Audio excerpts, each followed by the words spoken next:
with frivolity. Parties and balls, a life so grand. Little did you know what fate had planned. Ollie, the wandering candlemaker, chosen by Sybil in her destinies down the street, from towers of paper to the open road, a reluctant cleric with powers bestowed.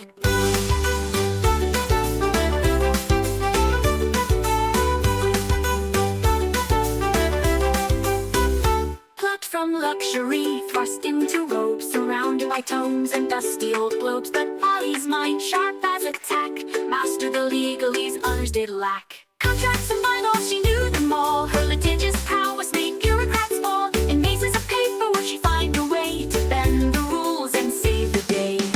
A holy symbol in a divine dream. Not all in the tower is as it may seem.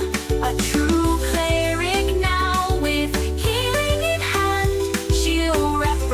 the tower across the land. But Ollie sees more than meets the eye. All timelines at once, futures that fly. Past, present, future, all intertwined, sometimes leaving the present behind. But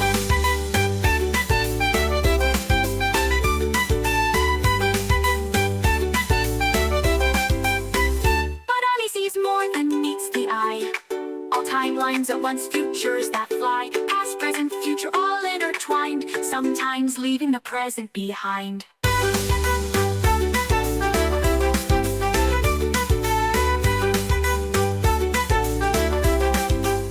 Library cat, shrouded in mystery, follows Ollie through every history. With glowing eyes and silent paws, it guards her path without pause. Ollie, the wandering candlemaker, chosen by Sybil in her destinies down the street, from towers of paper to the open road, a reluctant cleric with powers bestowed. Cut from luxury, thrust into robes, surrounded by tomes and dusty old globes. But Ollie's mind, sharp as a tack, mastered the legalese others did lack.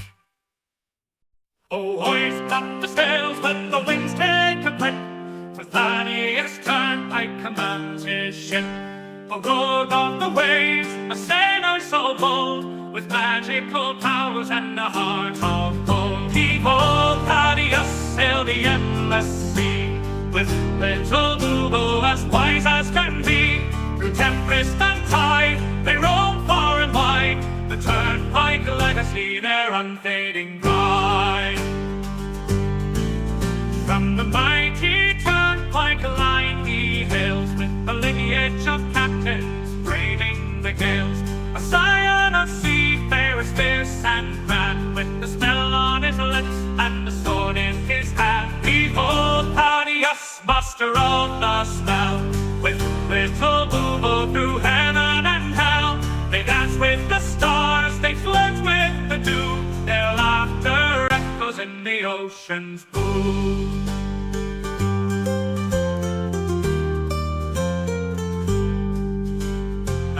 For his mate, little Bubo's his name. Together they soar in fortune and fame. With little Bubo, his talents wrapped in light, they summon the winds and the stars to their fight.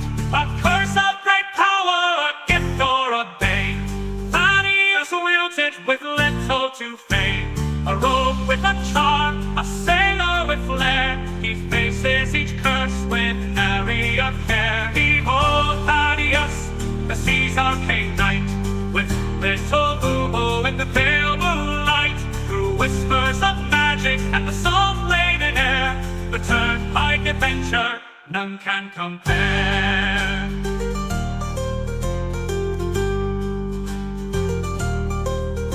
So sing of the Turnpike, the legend, the tale, of Thaddeus and Bubo setting sail. For where the map ends, their journeys just start. The sea's in their blood, magic in their heart.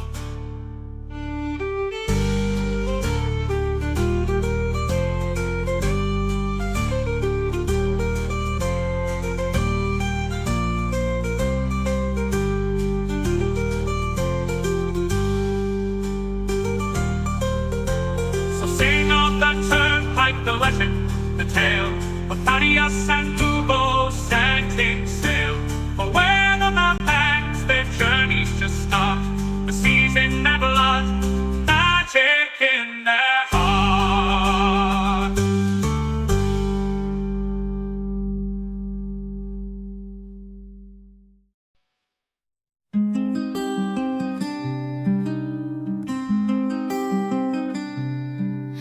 Salonius fields a halfling stood tall. Sea gray eyes, a fighter's call. With Fiona's love and Angus' smile, his world was bright for a little while. Oh, Harold Grey with list in hand, a promise made, a journey planned. Each task he'll mark, each dream fulfill. For those he's lost, his heart beats still.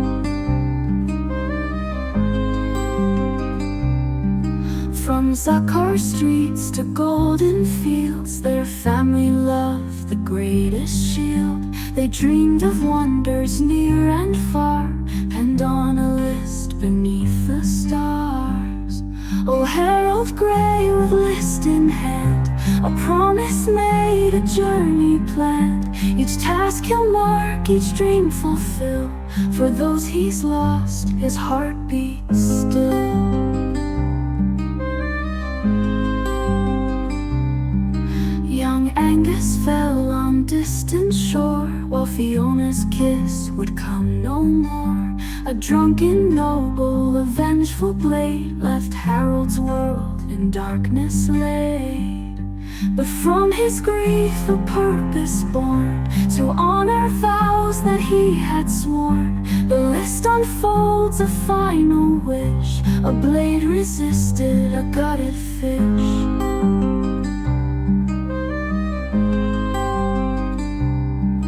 Now Harold roams through joy and strife, to live for three in one short life. From mountains high to oceans deep, this solemn pledge he vowed to keep. With bowler hat and iron will, he faces each task with hard-won skill. For every deed he sees it through, he feels their love forever true. And when the final task is done, when every battle's lost and won, he'll close his eyes, his duty clear, knowing his loved ones drawing near. In afterlife they'll meet again, their love eternal, free from pain. The list complete, their dreams fulfilled, a promise kept, a future will. Oh, Harold Grey, your journey's long, but in your heart they're never gone. With every dream that you fulfill, Fiona and Angus are with you still.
In his wake, it is when enemies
Hi, everybody.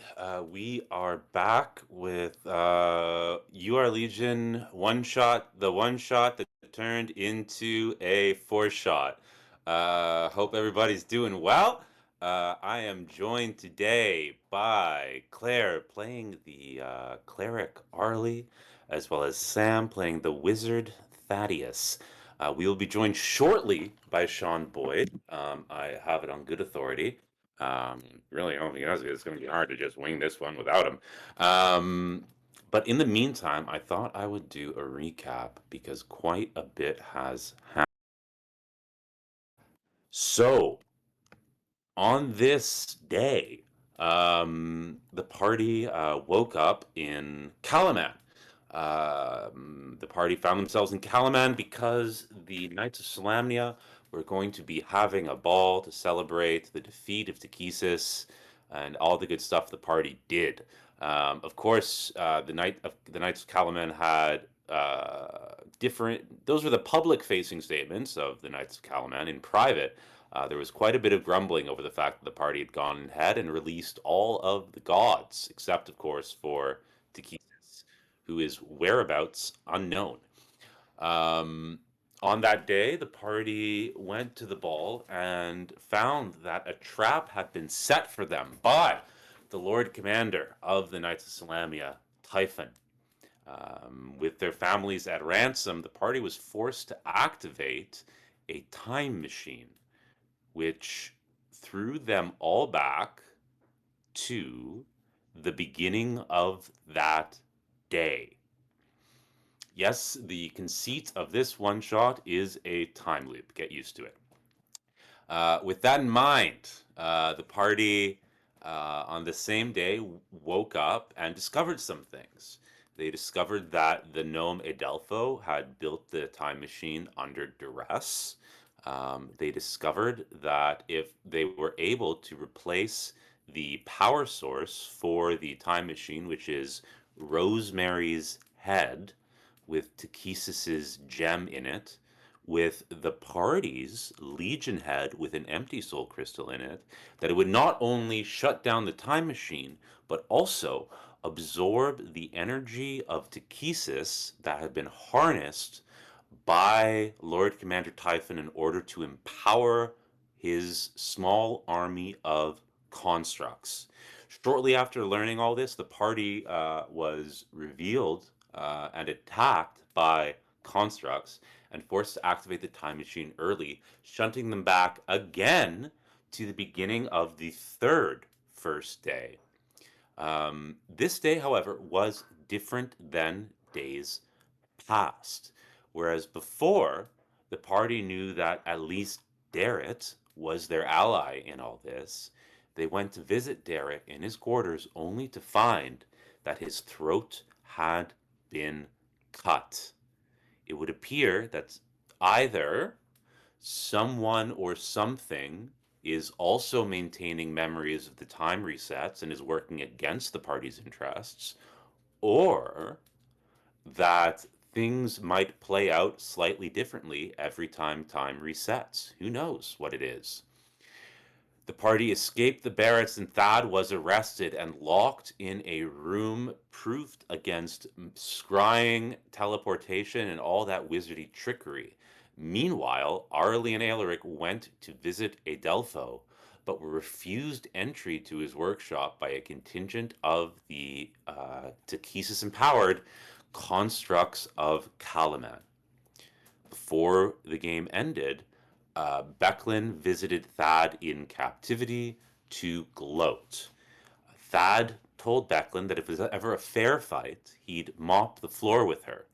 To which Becklin replied, "Yes, Thad, but you see, that's why I don't fight fair," before leaving him. Oh, and one more thing. The party saved a goose on the third day from being killed to eat because geese are food. And having done so, um, the goose actually provided a distraction for Arlie and Aelric and appears to be doing its best to assist the party in gratitude. So, with that, we are going to go now to Arlie and Aelric, who have been have had requested of them repeatedly that they meet in the room in which Thad is currently held. They haven't been put under arrest yet, but it might be coming. The time is 12 p.m. At 6 p.m., the ball will start, and if time moves relatively closely to how it moved on the first day, at 8 p.m., the time machine will be activated, and the party will wake up on the fourth first day unless they are able to sabotage the plans of Typhon between now and the ball starting at 6 p.m. Are there any questions from the party or from Twitch chat before we get into it?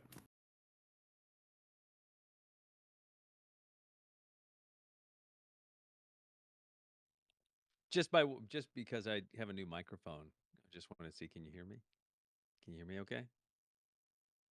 You sound more sultry than ever. Bless you, man. The only part of any of that, honestly, Keen, is because of the way that we kind of closed shop on it. I know that it was noon, but no one is currently asking us, correct, to come with them. We've already turned down the people that just asked us to come with them. We just escaped, right? Yes, Or you came just in hiding. Yeah, that's what I remember. Cool. Yes, you just escaped. Also, guys, I'm playing around with my sound options today. I was I was gonna using say your push to mic is talk. banging right now. Your mic is banging right now. That's great. Yeah, no, I was using push to talk, but now I've just set my sensitivity way low because I can't actually exit Discord while push to talk is active, or I'll be muted, and I do need to be able to go into Twitch chat and into Foundry. So if you hear me start speaking, going, it's because I am telling my mic to turn on so it doesn't cut off the beginning of all my sentences. I thought you were just doing vocal warm-ups because you're a trained actor. You just Mhm. want, You just want to make yummy sounds before you speak. No. Oh, and the one other piece of information that was somewhat critical, even though it might not appear to be such, is that the party did speak with Yhan during the first day, who actually turned them down and stated that when it comes to time loops, the more things that change, the more unexpected the outcomes can be. Um, it's not like dropping a single pebble into a pond and seeing the rings. It's like throwing 40 pebbles into a pond and trying to predict what the ripples will look like. It becomes very complicated. So she has demurred and has stated that she will be going about her day as normal for that reason. So in our hiding place, where did we end up hiding? I can't remember. We found a place, but I don't remember what that was. We were outside of the room and we were headed downstairs into an alcove or towards an alcove, but that's all I remember. Yeah, so you guys hid behind several wheels of cheese Jeez, that's right. uh, That's right. and barrels of beer and that Yeah, sort and of then thing. someone knocked on the Um, door. in Right. the dungeons. Yeah. Right. Yeah, that's right. Additionally, Arlie, I'm letting you guys take a joint stealth roll, and Right. Arlie did something. I can't remember what that made me give you guys advantage for the rest of the session. I think it was she has a map of the castle. Yeah, in the Yeah, books. yeah. Can we do a little bit of table talk before the session starts? Yeah.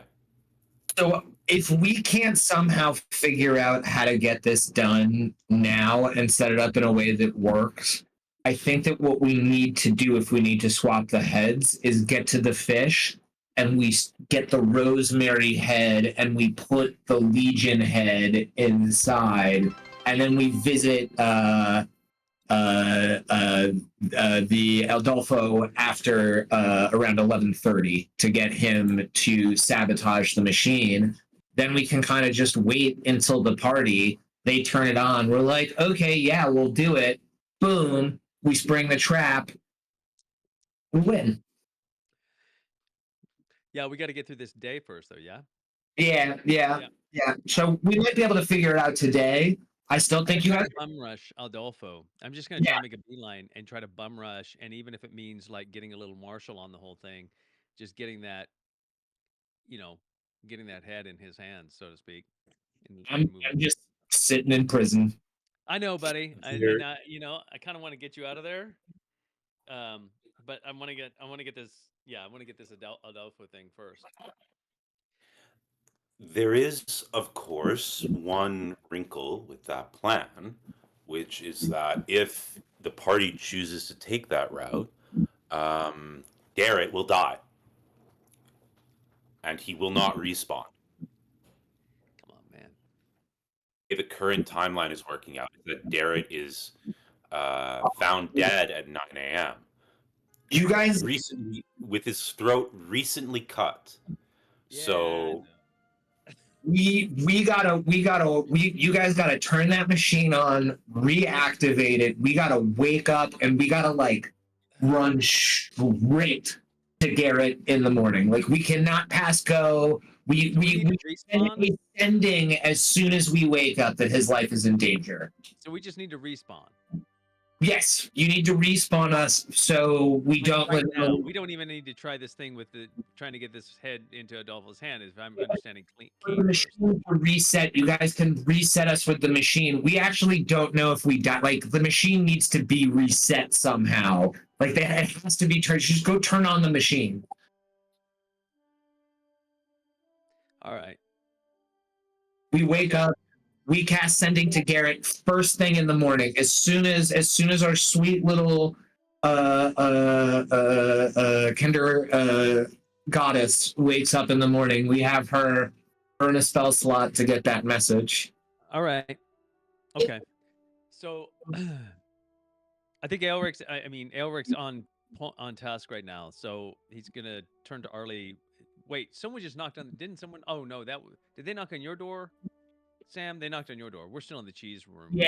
Someone- No, I had a conversation through the That's slit right. of a jail cell. That's right.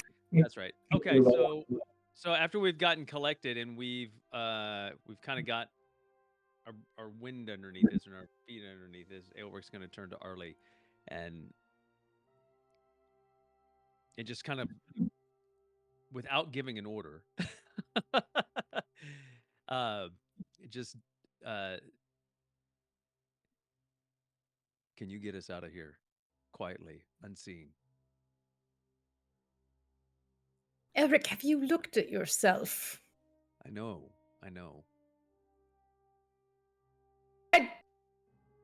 not a miracle worker.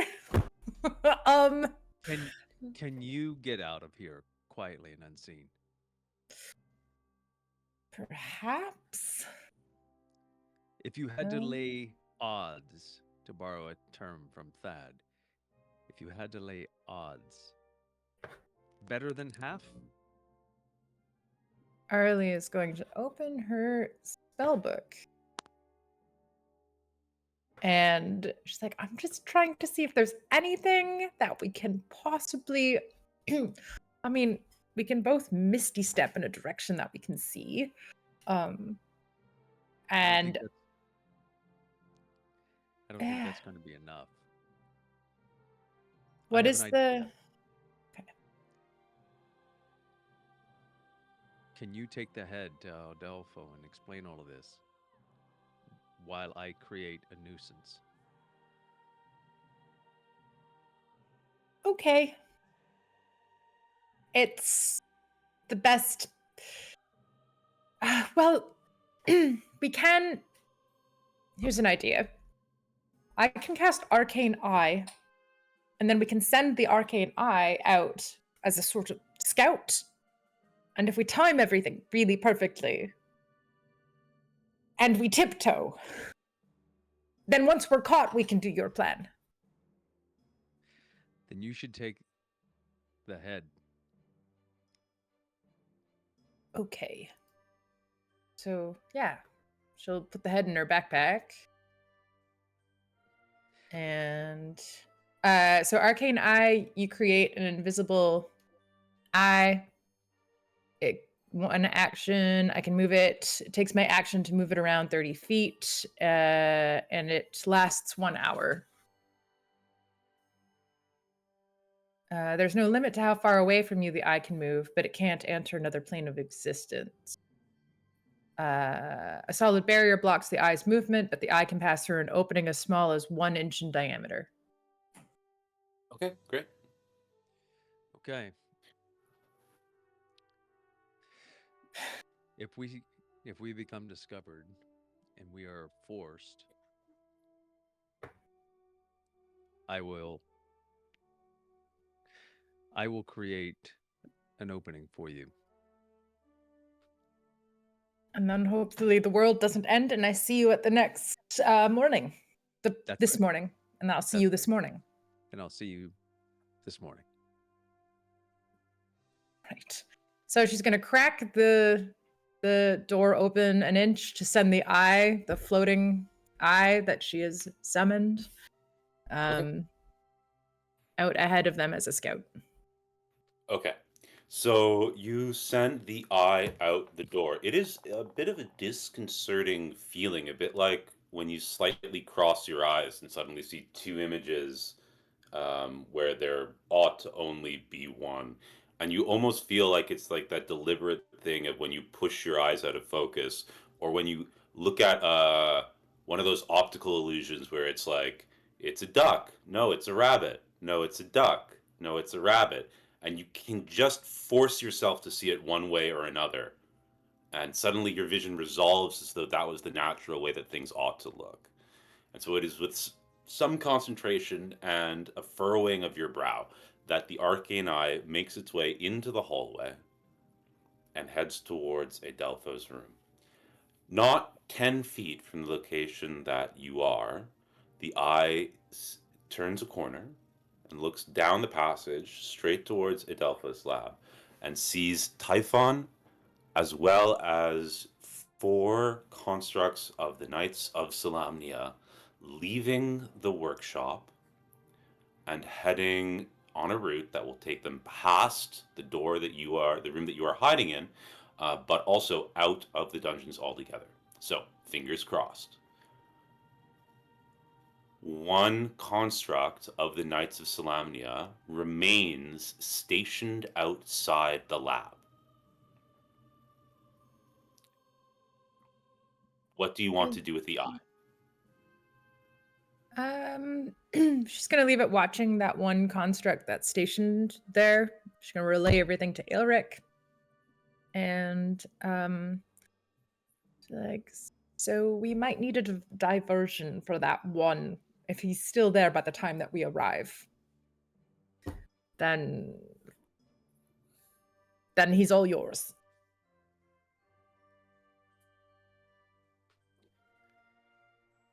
As Arlie says, as you hear, and like you hear, Arlie, you see with the eye the passage of Lord Commander Typhon and the 4 constructs past the door of the room that you are hiding in and out of the dungeon. I'm calling it a dungeon, but it's not a prison. It's just the castle basement, you know, but it's atmospheric. Gotcha.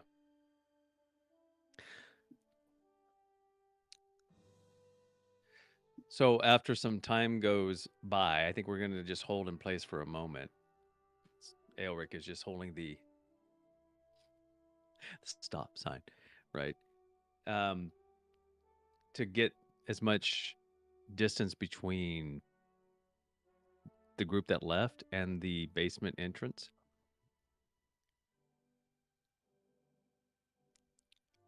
And then he'll turn to Arlie and offer, we should play it as if we do not think we have... We should play it as if we do not believe there is any danger to us. And I will go straight up to him and ask to see the gnome. And then I will defend my position when he asks me why and to leave. And then I will press my point in then perhaps we will get into a situation where you can make an entrance. Right. Okay. I do think that he will tell. We are wanted for questioning. I believe that he will say the same exact thing that the ones that we dipped away from said. I absolutely agree. So I believe you will be pressing that point. Okay. How far, Keen, can Arlie tell how far it is from our door to the lab door? 10 feet, turn a Oh, it's that corner. close. Okay. No. 10 feet, you turn a corner, 40 feet. Okay. And then how far is the exit from our door? Oh, 60 feet in the other direction. 60 feet in the other direction. Okay. There's other doors too, but this is just, Gotcha. Okay. Yeah. So Elric's going to step out and wish Arlie luck. I'm sure you will know the moment to go. You can leave the arcane eye out there too and watch it all go down, right? Yeah. Yeah. Okay, cool. So Elric just starts moseying down the hall, turns that left, and starts heading down towards the construct in front of the lab. Okay, great. The construct does not appear to react as you approach because it's standing with perfect posture, eyes forward. When you are within 20 feet of it, it intones to you, "Hail, hero of Vogler. Your presence has been requested in the council chambers. It is urgent that you attend this summons. Please accompany me to the council chambers."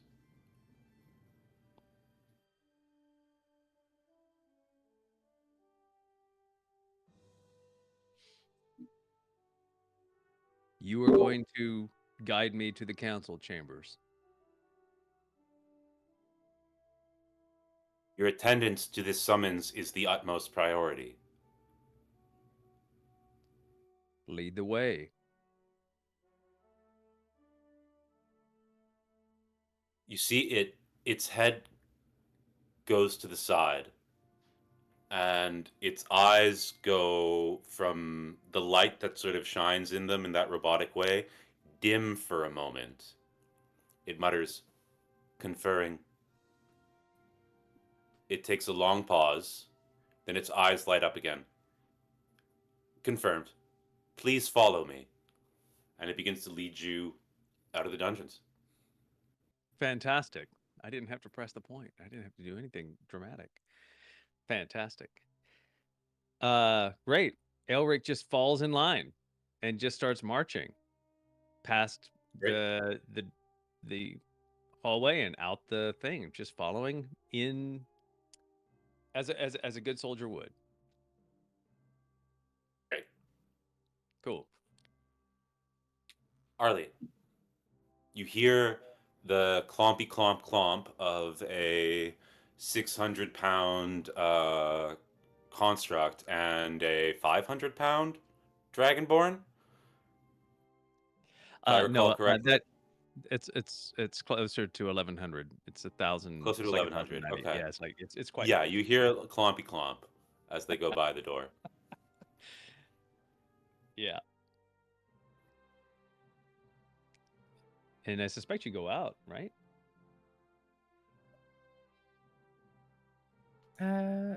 Yeah. So I'll have the eye show me if the coast is clear. Coast is clear. And yeah, so I'm gonna have Arlie scamper along to the Adelpho's room. Okay, great. Elric, you begin climbing the long set of staircases that leads to outside. As you crest the stairs and come out into the courtyard, you note two human guards now heading down into the dungeon. They both nod to the construct of the Knights of Salamnia. Arlie, you arrive at the door to Adelpho's workshop. It appears to be slightly ajar, therefore it is not locked. Great. So she's it's slightly ajar. She's gonna pop the eye in. Adelpho is just pacing back and forth and smoking. Okay. She's gonna pull the eye out, have it stand guard. She's going to open the door a little bit cautiously. And she's just gonna be like, don't be alarmed, Addie. What Adelpho. are you doing here? Adelpho, or Addie, as you told me to call you. I'm here, per your instruction. And she's gonna just. I mean, I guess he's her height, so she doesn't have to she's just gonna show him the head. Okay. I'm going to go back to Elric now. Elric, the guards that passed the Knight of Salamnia are heading back down the stairs.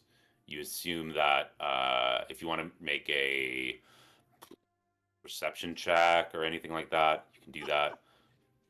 But You're so being a kind to think that military I can person, make you would assume that they're going to relieve the knight since he Right. just left with you. Right. Do I know are any of those? So are they human Knights of Salamnia? Is what you're saying? They're not Knights of Calaman or Yep.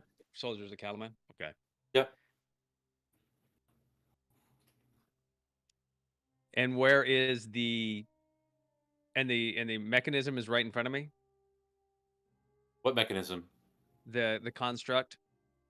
Yes, it's right in front of you.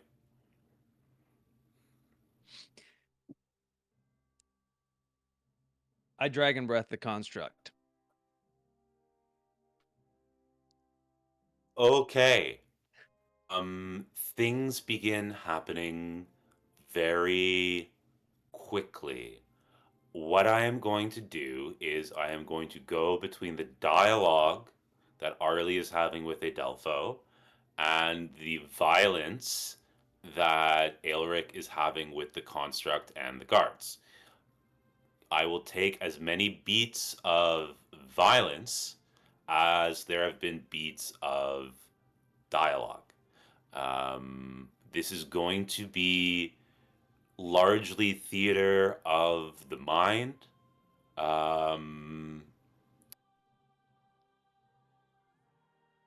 We're gonna roll without rolling, if you know what I mean.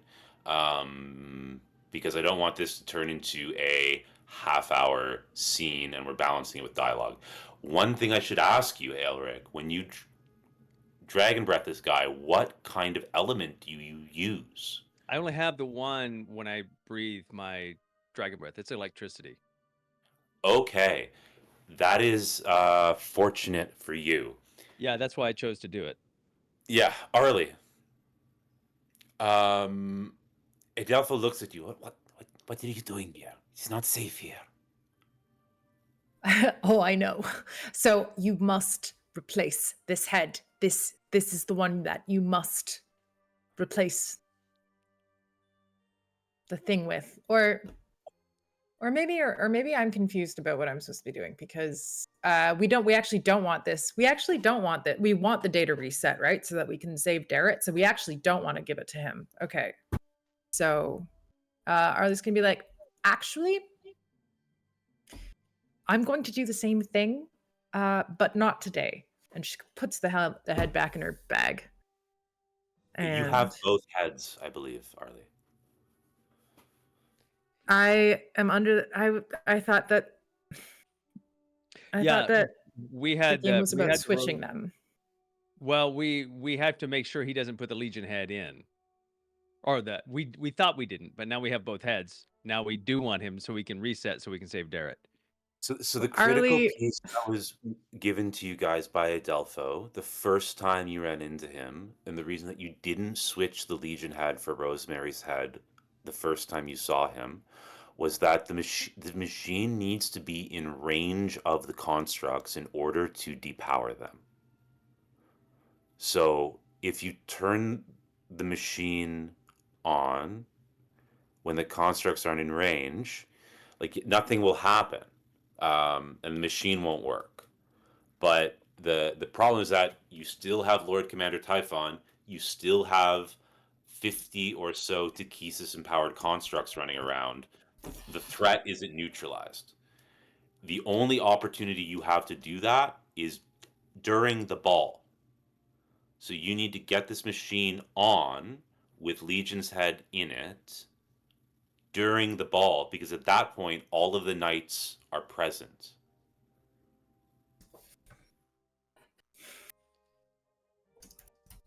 So So I and think originally, why the plan had been with the table talk to give him Rosemary's Head in this instance was just because A, Darrett's dead, and B, he like Thad's been captured, everyone's been arrested. It seems like things are falling apart. Additionally, you have only the Rosemary Head. Do you have it at the beginning of this day? Did you bother to get it? No, you didn't. I have no idea. He has He has the Rosemary Head right now. he has it. Yeah, yeah. he has it. Okay, so Yeah. Arlie's like, my bad. This was a complete waste of my time. And she hears the dragon breath happening down the hallway, and she just is gonna go, I guess, TPK herself. Well, originally the plan was to until we had the table talk. The original plan was to switch the heads so we could do the thing. But now that we have to save Darrett, or we should save Darrett, then we have to give this up, I guess. I think But the idea was then that you would go and just touch the machine to activate it, and then time skips because all it requires is for you to touch it once it's on, right? right. But we're For- but we Sorry. yeah. If Arlie touches the machine right now in its current state, you'll go back to the morning. Yeah. It'll what I'm trying to activate and tell you. we'll reset. Oh, okay. So that's the goal. Okay, so Arlie's gonna just push past a telephone and do that if she can. Okay. Pick. Yeah. Aelric. Your lightning breath arcs through this construct, illuminating it from the inside. It stands bolt straight and then falls over, completely locked. Arlie, you feel something shift, something that doesn't want to shift. Talk. Aelric, the two human guards look at you and reach for their weapons. Arlie, you have this weird connection to this sort of layered multiverse that the other members of the party don't have. And so what I've been describing is something that whoever activates the machine kind of feels, but this is something that you see, and you see this layer upon layer upon layer upon layer of eventualities, and one of them slips out, and the entire assembly of it seems to shake and cry out as though it's in agony. And the three of you wake up in your beds. It is a clear day and a cold morning. Frost is forming on the windows. Outside your door, you can hear two servants arguing about someone taking liberties stealing food from the pantry. There is the sound of a goose and a man chasing said goose. And bolts up in bed, looks wild-eyed around the room, and goes, Becklin is the one who's really in charge. She's looping through time, not Typhon. She killed Garrett. We need to do sending on Garrett right now. I'll save the goose. You go to Derrit, and then I'll see you there. I turn to Arlie and I shout, don't bother with the 25 words, just Becklin going to kill you, find us, Thad coming. And then I bolt out of the room and just start booking it towards but I grab the Legion head before I do. From the party hole. And And then as he runs out, Aelric says to Arlie, I think he meant to send that to Derrit. Arlie relays the message to Derrit through message. And then Derrit I states- try to find it and save the goose. Okay. Derrit responds to your sending. Understood. Changes things. Does she know about you?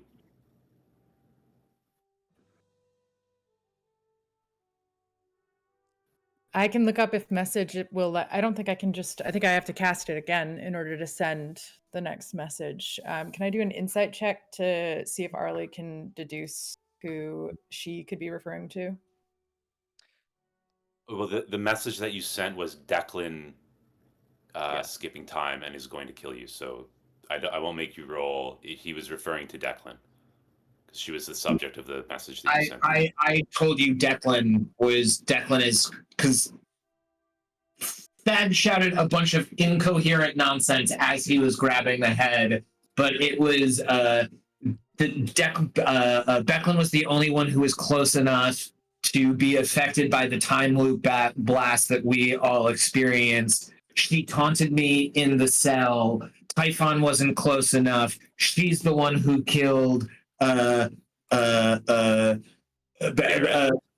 thank you. And then Thad just books it out of the room and casts Longstrider on himself while he's about it. Okay. One thing, Thad, make an insight roll. Arlie, did you get all of that? I thought Declan was the guy that murders, but that's like the leader of the other leader, the not Typhon leader. Right. Yeah. So Declan is a senior ranking member of the Knights of Calaman, but Declan is a woman, not a man. Okay, so I misgendered That's all. then. Okay. Yeah. So I don't know if Declan knows about us or not. I don't think I have any reason to think that she would. Yeah, you don't know because Thad was the only. I mean, only by Thad's inference would you. I mean, you can roll or whatever, but only by Thad's inference would you think that. I've run, but can't remember if we in our back and forth if I ever mentioned or gave up that I had looped through time. I don't know, and I don't remember being taunted to that regard. Okay. So Thad, I asked you to make an insight roll. Can you give me an insight roll? Oh, sorry, I did investigation. I clicked the wrong eye. The fuck? The better roll though, 18. Okay. Thad, it does occur to you that if Declan is looping through time and realizes that, and you are just in Derrit's room when she's going to kill him, violence will likely ensue, or she will realize that you have the same insight that she does definitively. One or the other thing is a possibility. I'm just letting you have that as an insight roll because I know that Thad doesn't always think through his actions, but this would probably occur to him on the way over. Sorry, that's within the thought flashes within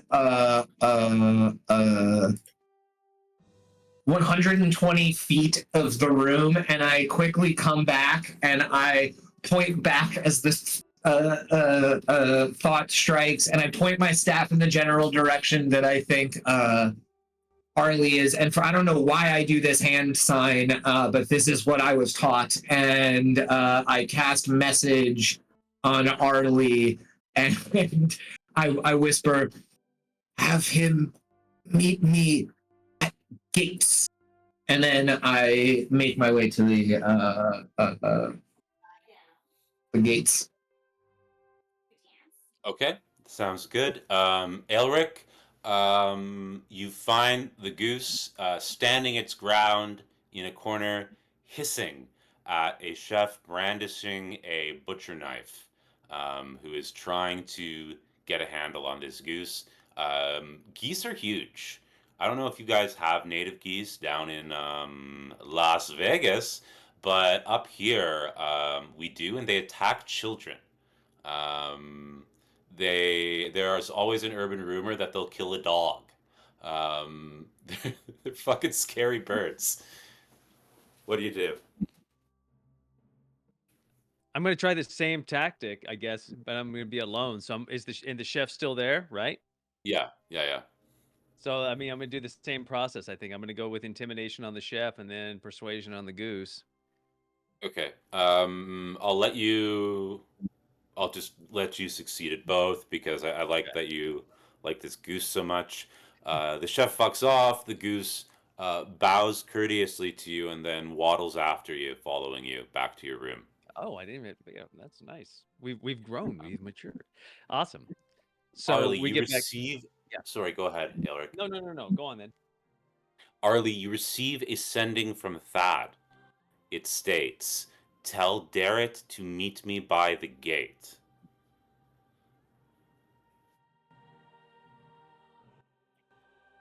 Thad tells me, tell Darrett to meet me by the gate. Yeah, I don't know why Thad didn't just send to Darrett. I was kind of confused by that choice. It's message, not sending. I have to Oh, be it's within message. 120 feet. So my insight. I'm just saying that my insight check happened within 120 feet of the room. Got it. Okay, it's message, not sending, Arlie. Why does Thad think that Arlie is going to see Darrett first to deliver this message when Thad is on his way to meet Darrett? Aren't you talking to him via sending? I think I can recast it. Okay, so yeah, I can sorry, yeah, I can cast it again. Sorry, I thought that he wanted me to go tell him, but it would make more sense to just cast. So yeah, I cast sending again. A message again. Okay. And Darrett. Yeah. Darrett replies, "Confirmed." Nothing else. So, Thad is heading towards the gate. I would just like to point out to everyone that the fish will be sold at 8:30 a.m. in the marketplace. The constructs will arrive to the Bozeman to recover Rosemary's head at 9:30 a.m. I'm going to say that we've taken about 5 minutes so far. It is now 8:05, but time is moving forward. So, Thad, you will arrive at the gates where you are to meet Darrett at 8:15. Aelric and Arlie, in the next 10 minutes, what do you want to start doing?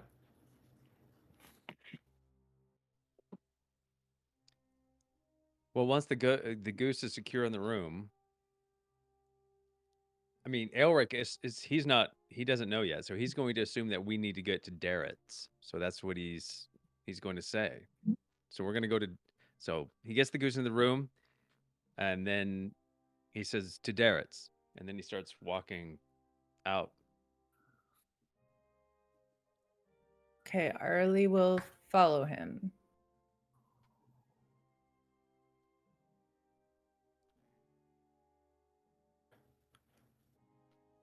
And so we're going to head towards Darrett's because I don't know not to go to Darrett's. Okay.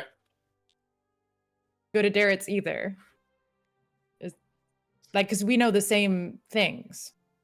No, You actually know that he's being Darrett is meeting Thad at the gates. Oh. Oh. Meet me at the gates. Meet me at Okay, I relay the information that's relevant. Yeah, sorry, that was a lot. Okay, so Arlie, you tell Elric the change in plan, and you head to the gates. You arrive there, 2 minutes after Thad, and at 8:20, Darrett arrives.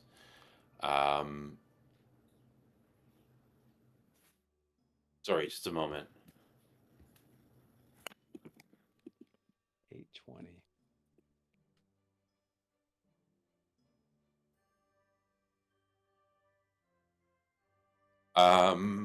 He is doing his best to look inconspicuous, which looks highly conspicuous. He's not a man used to subterfuge, and you imagine that he's found this whole ordeal to be rather stressful. He approaches you and is within earshot. Hi. Ah, the heroes of Vogler.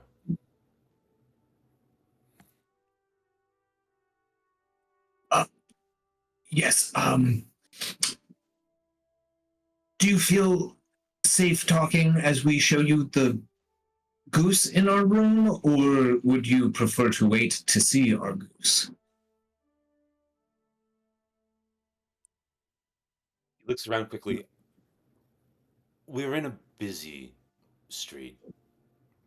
I think if you use a low voice, we should be fine. I have no idea what you're talking about. We've been looping through time, and then I go through the whole story of the past several days where he's kept on telling us to meet him, and then eventually when we did, we found him dead. Yeah. Yeah. He nods at you. Yes, I was aware of that, as have I been. Right, because you're looping too. Right. Look, Right.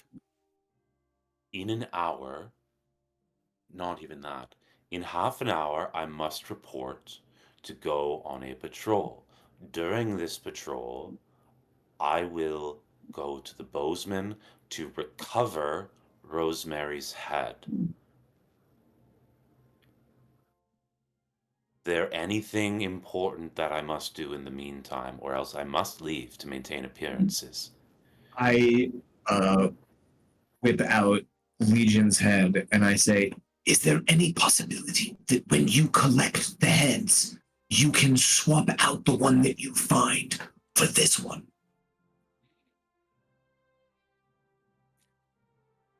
That would be difficult. Perhaps you could swap it before I find it. Yes. Then we shall do it right now. Other than that, please just keep an eye. It was Becklin who killed you, yes? I don't recall. Someone came from behind, and I woke up this morning. Okay. Well, just to keep us appraised of things that are going on. Don't trust Becklin, and we need to make and swap the heads and somehow see Adelpho before or after 11:30. Understood. From the barracks comes walking Becklin. Smiles when she sees you all. Ah, the heroes of Vogler! So wonderful to see you this morning. I had not expected to see you until this evening at the ball. And Darrett, wonderful to see you as well. It's always lovely to see another hero. Oh, Thaddeus, you always know just what to say, don't you? Well, I must be off. I did just want to say hi. Remember, don't get into any trouble now. Oh, none whatsoever. Of course We're here not. on diplomatic license after all. Us and the Candle. Although are the Candlewicks? I would know if the Candlewicks are already part of the. They're a noble family within Solamnia, aren't they? Yes, they are, Thaddeus. Sorry, I didn't realize I was talking out loud.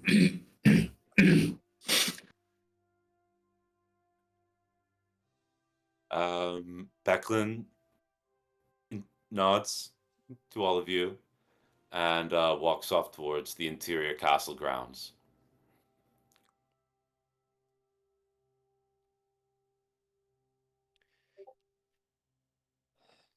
That went pretty smooth.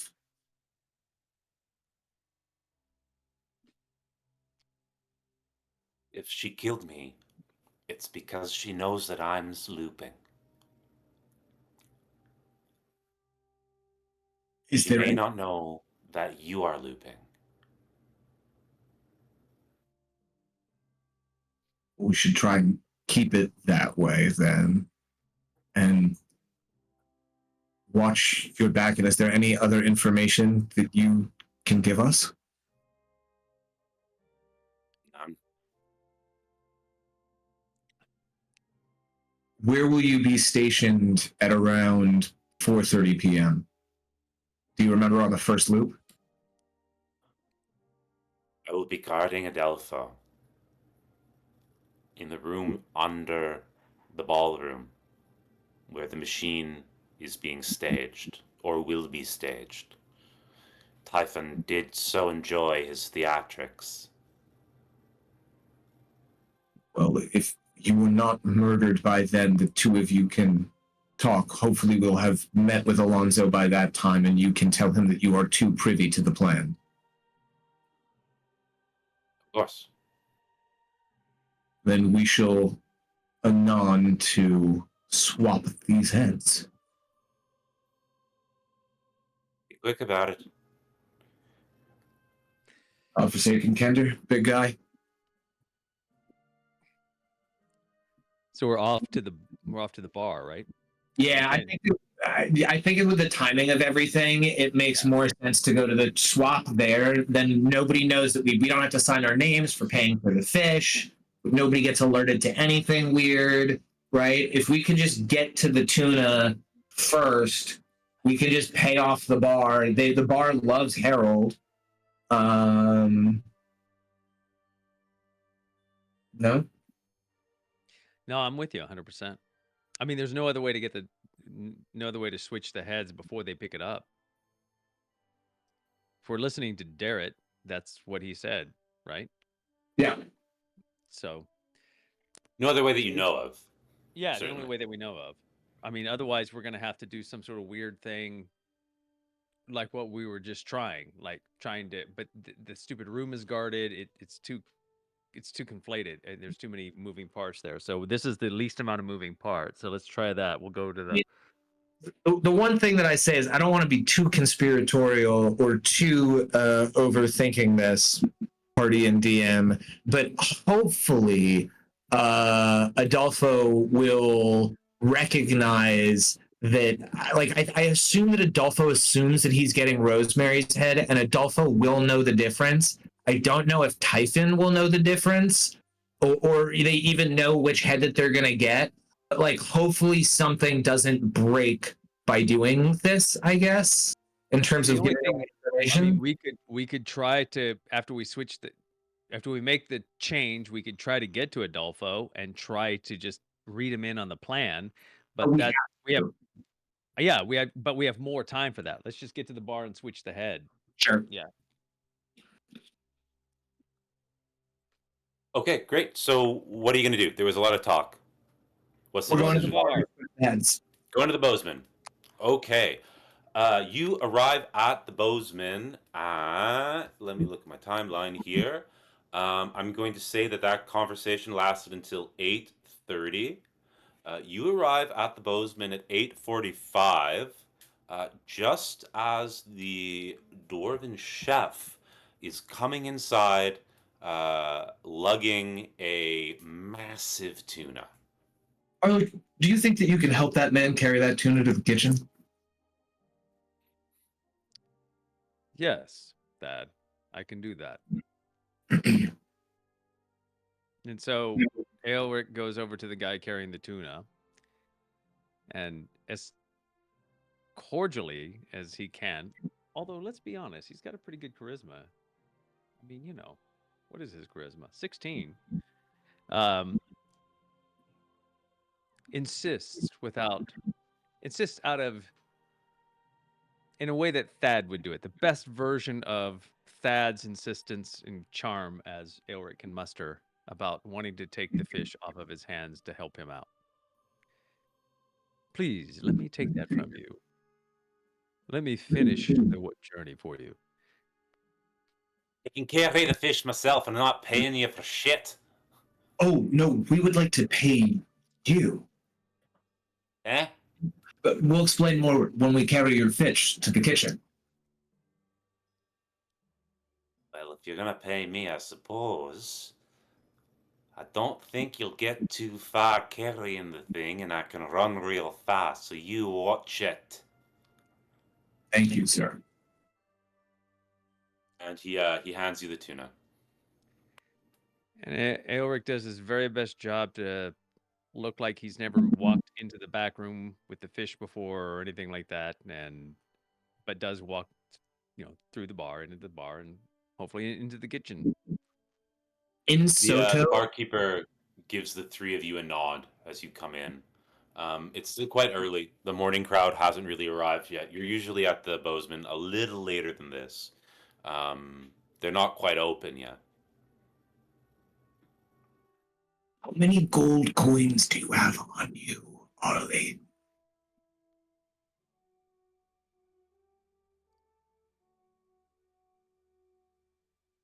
Arlie reaches for her noble background.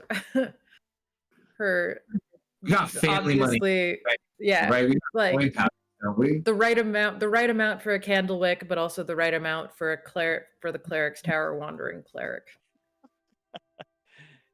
It's a good Venn diagram to have. Yeah, it's possibly two different coin purses.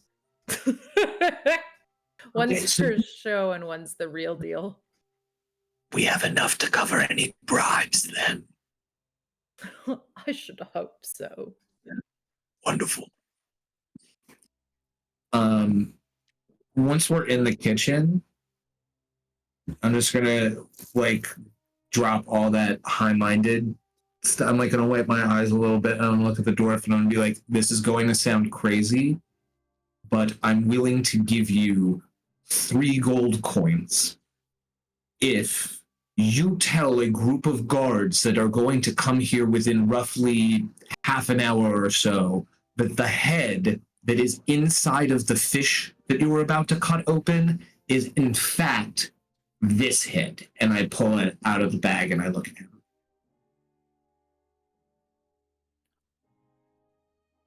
He looks at you, and he looks at the head, and he looks at the fish, and he says, well, that has got to be the biggest load of adventure horseshit I've ever heard.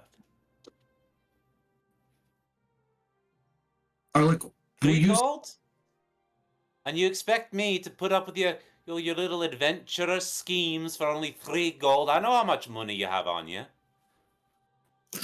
All right, 10 gold. No, you wouldn't be here mucking about in a fish if you had any other option. 10 gold pieces. You've caught me. You shrewd bargainer. Aye, 10 gold pieces. Well, you've got a deal. Spits in his hand and holds it out to you. I spit in my hand. I shake it, and then I say, he does the grandpa thing of squeezing your hand very tight. I squeeze back in return. There is a long and pregnant pause as you both hold eye contact and the handshake before the requisite amount of time has passed, and you both release your hands. As that happens, I Right. say, So what? There's a head in there. Looks like that. Yes, no, we should just slice the belly open right now. We're on a timetable. We need to clear out of here before the guards show up. My God's sake. All right. And he cuts the tuna open. Its guts fall out. It's full of all of the other fish that the tuna is eating because tunas are a predator species. And Rosemary's head, which lies glistening, covered in fish guts. I bend down, rub the legioned head in all of the fish guts. Like I just make sure to slop it around in the fish guts for a second. And then I sort of leave it next to the rosemary head. I pick up the rosemary head, I put it in my bag, and I say, "Thank you so much." All right. Do you have a Thank back you. door through the kitchen by any chance? Sure. Amazing. Pleasure doing business with you. Harold would be thrilled. Oh, Harold. Yeah. Hey, where is he? He's currently floating in a machine that we're trying to rescue him from. Bloody adventurers.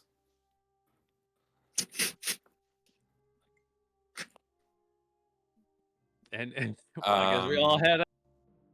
So we all head out. Okay, so it is 8:30. This is going to be early for a bio break, but we're going to take one now. Let's reconvene at 8:45. Copy that.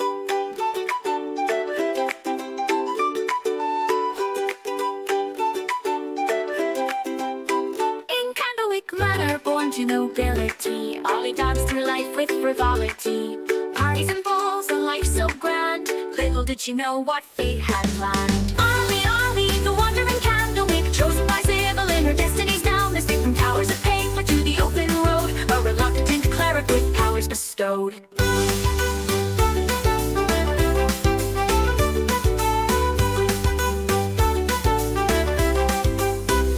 Plucked from luxury, thrust into robes, surrounded by tomes and dusty old globes. But Ollie's mind, sharp as a tack, mastered the legalese others did lack. Contracts and bylaws, she knew them all. Her litigious prowess made bureaucrats fall. In mazes of paper would she find a way to bend the rules and save the day. A holy symbol in a divine dream. Not all in the tower is as it may seem. A true cleric now with healing in hand. She'll represent the tower across the land. But Ollie sees more than meets the eye. All timelines at once, futures that fly. Past, present, future, all intertwined. Sometimes leaving the present behind.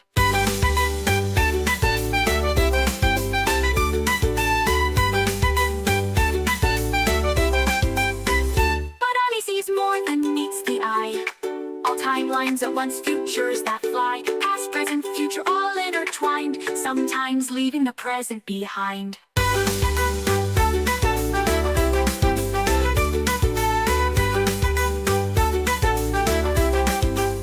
Library cat, shrouded in mystery, follows Ollie through every history. With glowing eyes and silent paws, it guards her path without pause. Ollie, the wandering Candlewick, chosen by Sybil in her destinies now. Mystic from towers of paper to the open road, a reluctant cleric with powers bestowed. Cut from luxury, thrust into robes, surrounded by tomes and dusty old globes. But Ollie's mind, sharp as a tack, mastered the legalese others did lack. Oh, hoist up the sails, let the winds take a clip. For Thaddeus Turnpike commands his ship. For good of the waves, a sailor so bold, with magical powers and a heart of gold. Behold, Thaddeus sailed the endless sea, with little Boobo as wise as can be. Through tempest and tide, they roam far and wide. The Turnpike legacy, their unfading pride. From the mighty Turnpike line he hails, with the lineage of captains braving the gales. A scion of seafaring warrior is fierce and grand, with the spell on his lips and the sword in his hand. Behold, Thaddeus, master of the spell, with little Boo through heaven and hell. They dance with the stars, they flirt with the dew, their laughter echoes in the ocean's blue.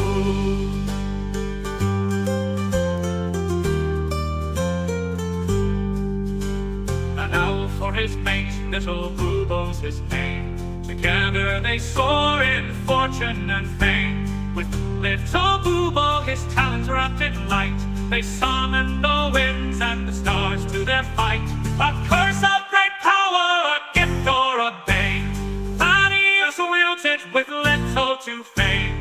A rogue with a charm, a sailor with flair, he faces each curse with nary a care. Behold Thaddeus, the sea's arcane knight, with little Boobo in the pale moonlight. Through whispers of magic and the salt-laden air, the turnpike adventure none can compare.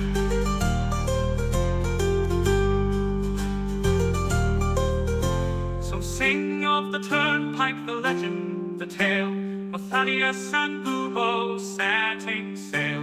For where the map ends, their journey's just start. The sea's in their blood, magic in their heart.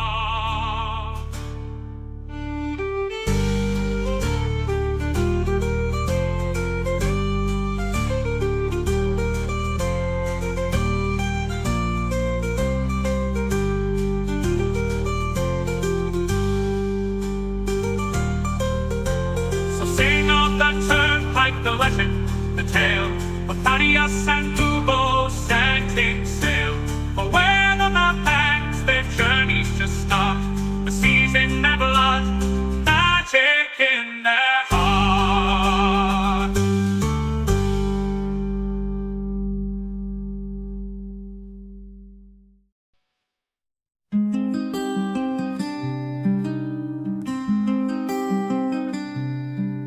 In Solonia's fields a halfling stood tall, sea grey eyes a fighter's call. With Fiona's love and Angus' smile, his world was bright for a little while. Oh, Harold Grey with list in hand, a promise made, a journey planned. Each task he'll mark, each dream fulfill. For those he's lost, his heart beats still.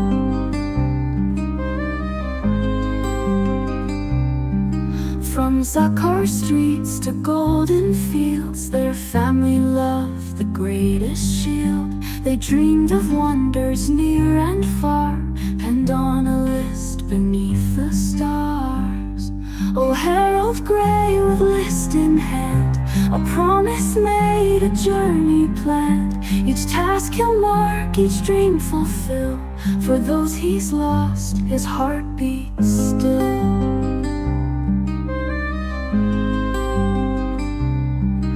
Young Angus fell on distant shore, while Fiona's kiss would come no more. A drunken noble, a vengeful blade, left Harold's world in darkness laid.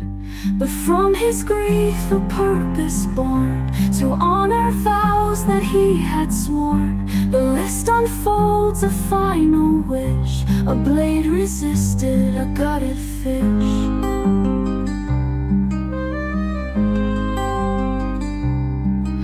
Now Harold roams through joy and strife, to live for three in one short life. From mountains high to oceans deep, this solemn pledge he vowed to keep.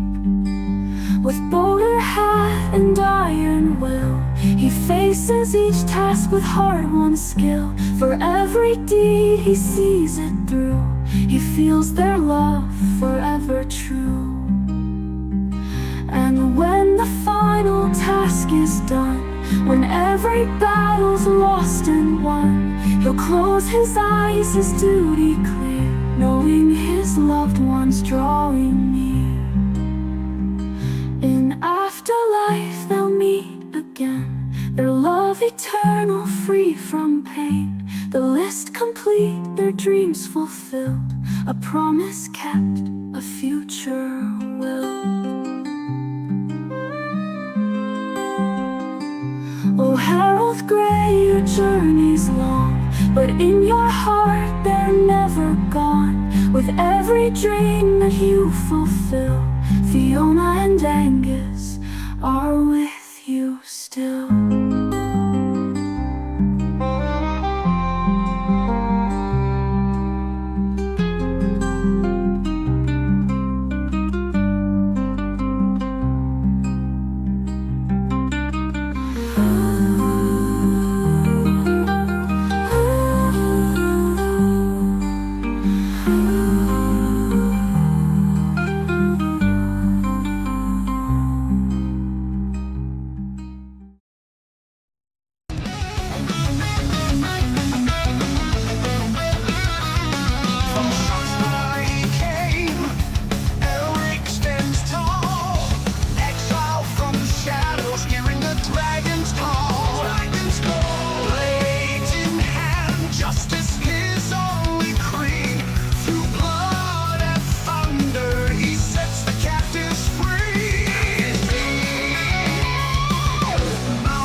life with frivolity. Parties and balls, a life so grand. Little did she know what fate had planned. Arlie, the wandering candlewick, chosen by Sybil in her destiny's down. This from towers of paper to the open road, a reluctant cleric with powers bestowed.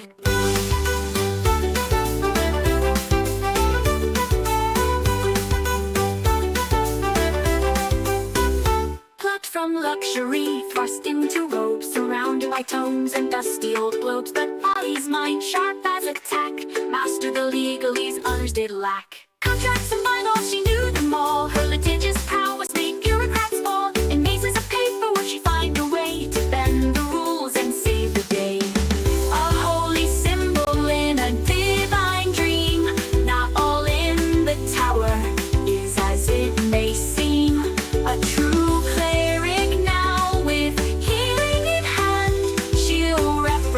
the tower across the land. But Arlie sees more than meets the eye. All timelines at once, futures that fly. Past, present, future, all intertwined. Sometimes leaving the present behind. But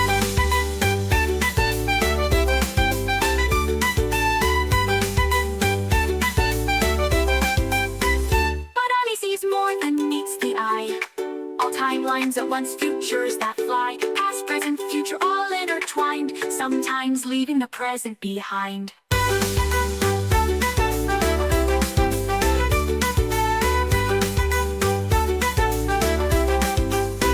Library cat, shrouded in mystery, follows Audie through every history. With glowing eyes and silent paws, it guards her path without pause. Arlie, the wandering candlewick, chosen by Sybil in her destiny's down. Mystic from towers of paper to the open road, a reluctant cleric with powers bestowed. Cut from luxury, thrust into robes, surrounded by tomes and dusty old globes. But Ollie's mind, sharp as a tack, mastered the legalese others did lack. Oh, hoist up the sails, let the winds take a clip. For Thaddeus Turnpike commands his ship.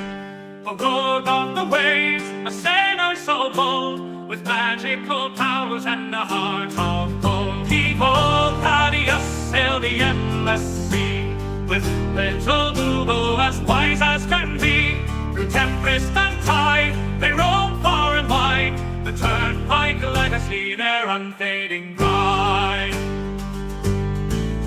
From the mighty Turnpike line he hails, with the lineage of captains braving the gales. A scion of seafarers fierce and grand, with the smell on his lips and the sword in his hand. Behold, Thaddeus, master of the smell, with little Bubo through heaven and hell. They dance with the stars, they flirt with the dew. Their laughter echoes in the ocean's blue.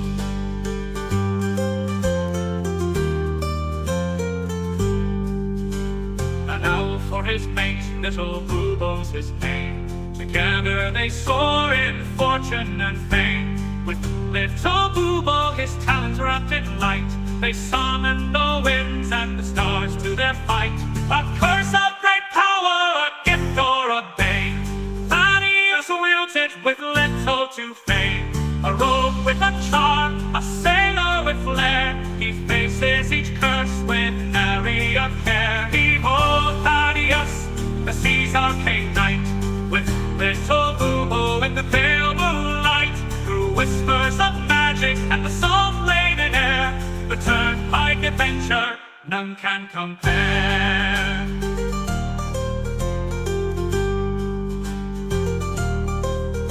So sing of the Turnpike, the legend, the tale of Thaddeus and Bubo setting sail. For where the map ends, their journey's just start. The sea's in their blood, magic in their heart.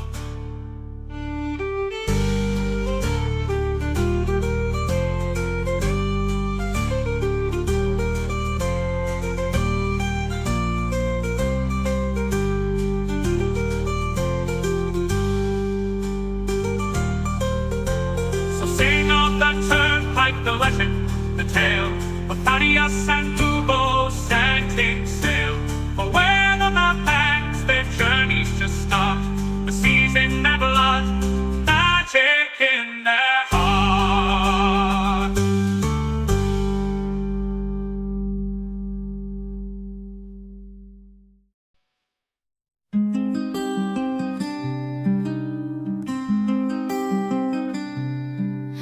Salamia's fields, a halfling stood tall.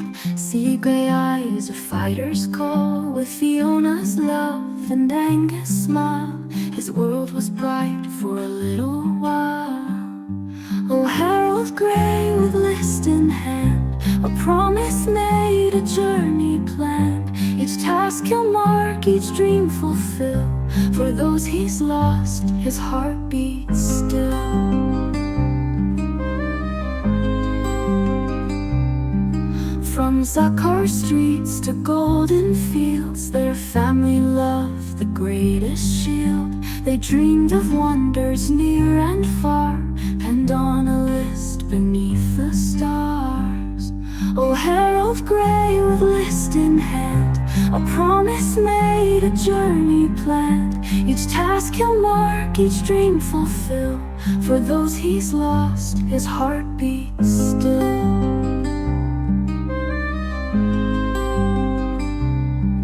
Young Angus fell on distant shore, while Fiona's kiss would come no more.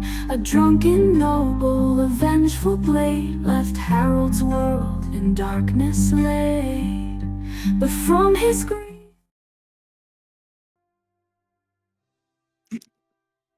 Hey everybody! Thank you so much for waiting. We are back. So when we last joined the party, they had just switched the Legion head for Rosemary's head at the Bozeman and exited through the back door into an alley. The backside of a restaurant specializing in seafood doesn't have the greatest smell, and you are greeted by rotting fish carcasses, other detritus, strong smell of piss as well.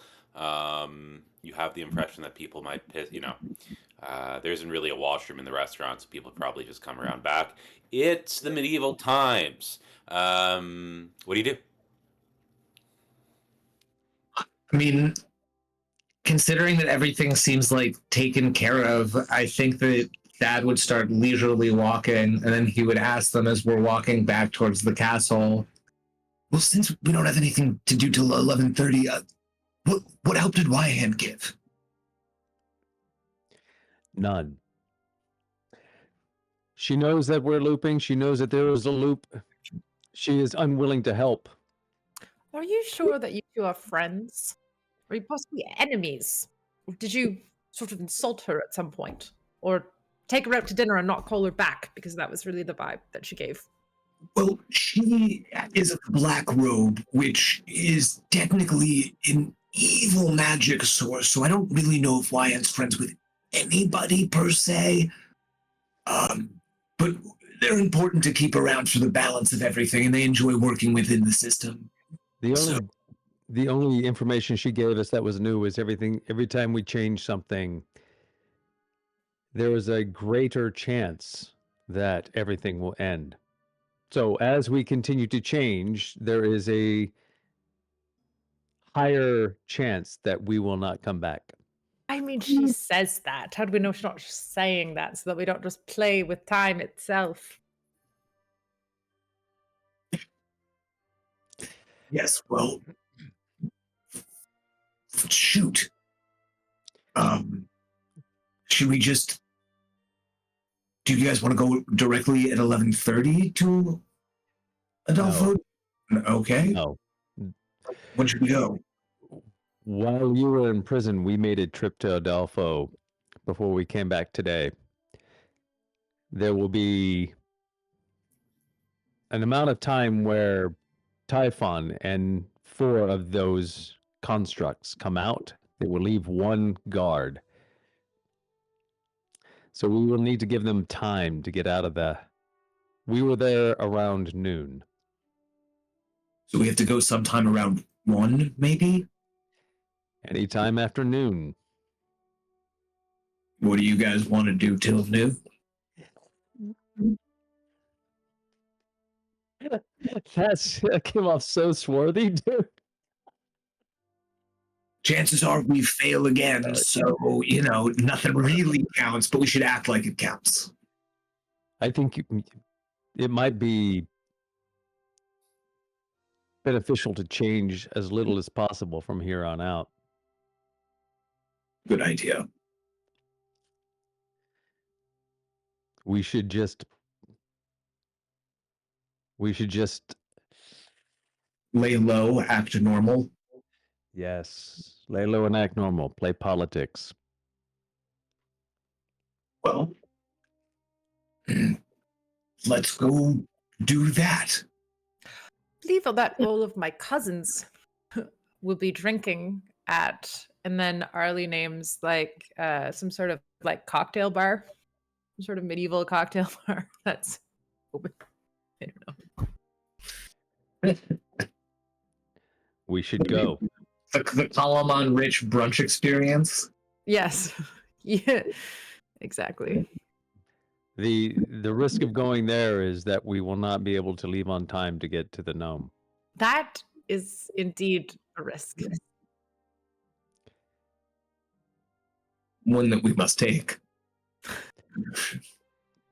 For the good of appearances. All right. Let's go see the family. There is no party like a Kender party. So we're gonna show DM, we're gonna show face at the Canada Wick party to establish an alibi as if we don't know we're in a time loop. Yeah, no, that's fine. So you go to the Candlewick party. It is true that there is no party like a Candlewick party.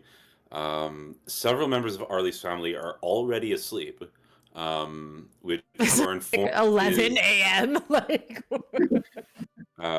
which you are informed is prudent strategy given how long they intend to be partying for, which is quite some time. How long do you want to stay here?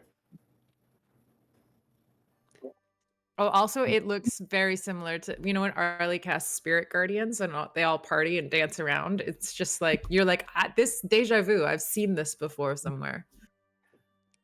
How much time will it take to get to the gnome from this location? About Approximately. What? I can't hear you, Epic. about 30 minutes. So I guess we're looking at staying around 2.5 hours. If we can we start getting it out about 15 minutes before we have to leave. Mm-hmm. We have to go to the turnpike function. We will have to go to the turnpike function after we are done with the gnome. No. That's why we can leave. Oh. Say we can leave. We can say we can leave because we have to go to another function. That's one of the polite ways that in aristocratic society, when you no longer wish to be at a function, you say that you have to go to another function. There's fully like, the kind of like dancing they do in like, I don't know, they do it in Pride and Prejudice, and then they do like a stylized version in like that Bridgerton show. There's like something like that happening, but the Kenders are not following any of the rules. Do any of you drink, by the way? So early. Yeah. I'll have a glass. So that's a yes for Thad and a yes for Arlie. Does Alaric drink? No? Okay, I'm gonna ask that you guys give me a Constitution check. Saving throw. Constitution. DC 12. I think Arlie tries because she's a cleric. She actually orders mocktails, but then the Kenders like they just are like, sure. 12. Okay. My tolerance is low today with a +7.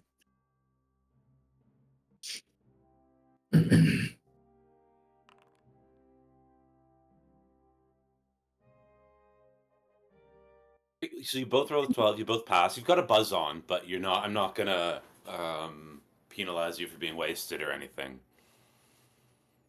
Yeah, After saying 16 goodbyes, and absolutely insisting that you must leave, you are able to exit the bar. Wait. Before we do it, Arlie tries to get Aelric to dance, and I just want to know if he accepts the invitation or not.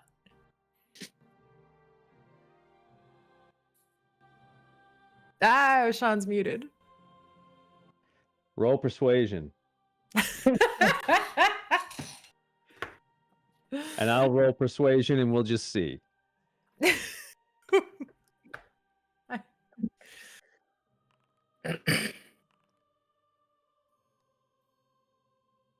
Seven. 60. Okay. Well, he shuffles around trying not to stomp on the poor relatives around his ankles. But yeah, Arlie manages to get Elric on the dance floor. That's quite a sight. Dad watches and still doesn't pick up any of the subtext. God bless. God bless. Amazing. That was a good call. That was a really good call. Elric, I'm gonna need a dexterity check. Oh shit! Yeah, that's probably because I do also have a DC swinging tail too. So yeah, it's all DC fair. 12. Jesus. To not crush Arlie or her family.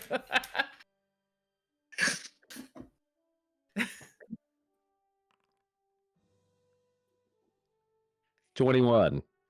No, okay. Sorry, Elric. It's maybe it's that everyone around you is completely wasted. Maybe it's that you've observed the mammal folk doing this before, and as a soldier, you have a mind for parade march.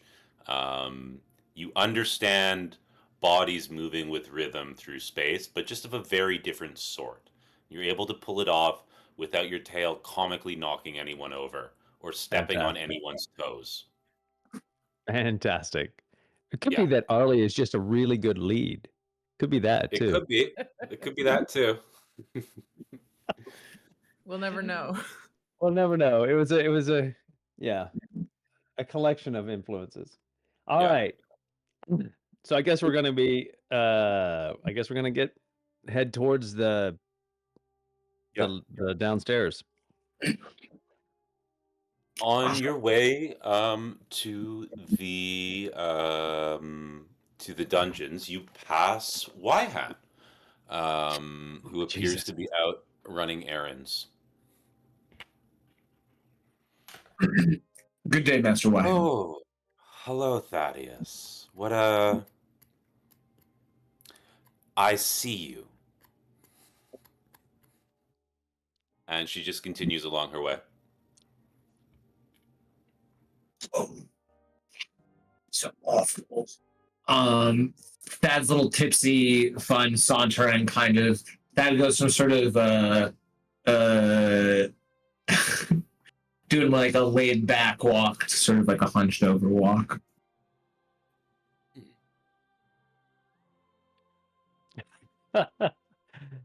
Yeah. As she passes you, she stops for a moment and looks back at you, Thaddeus. Says, Thaddeus, I've just had the strangest sense of deja vu. You wouldn't be up to anything, would you?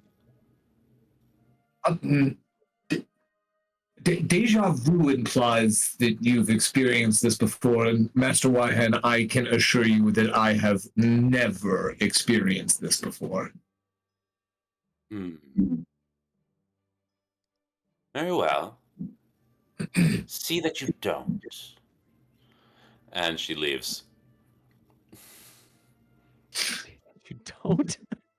I scurry away as soon as you knowledge up to something, saving the world again, you awful. So are we like, just give me a sense of the time thing here. Are we going to be able to time this out so we're rolling up when Typhon and the constructs are rolling out, or are we going to be late for that or early for that? Do we have any sense of that? Well, Yeah, you no said Typhon. One construct guarding the door. Okay. Okay. Damn it.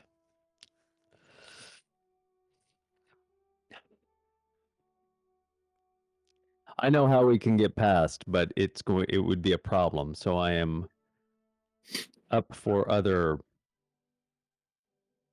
Well, I think that first we should try and talk our way past. Does anybody have a bottle of alcohol? Yes. Yes, yes, of course you would take a bottle of alcohol from the party with you. You can't go to a Kender part. What's the Kender accent again, Sam? I can only do it when you do it. That's the the Kenda accent. You know, you're talking like you're from somewhere. Kender accent. You can choose Bronx. You can choose Jersey. You can just have to be from somewhere from like the tri-state area. You know. So she's just gonna be like, "What are you kidding me? Of course I got a bottle. I got more than one bottle. You think I'm gonna go to a family function and go away with a bunch of bottles? Are you kidding me? I vote you pass that saving throw. I say I absolutely did pass the saving throw. match the bottle. It doesn't mean she's not drunk. It just means that I'm not gonna like give you disadvantage on dexterity checks for the next couple of hours. We are seasoned adventurers. Hold on, hold it. I know. Sorry. True. We've survived plenty of combat, but I snatch the bottle away and I say, I think that we should tell it that we're bringing a bottle to one of our close friends, and since we are in a celebratory, jovial, drunken mood.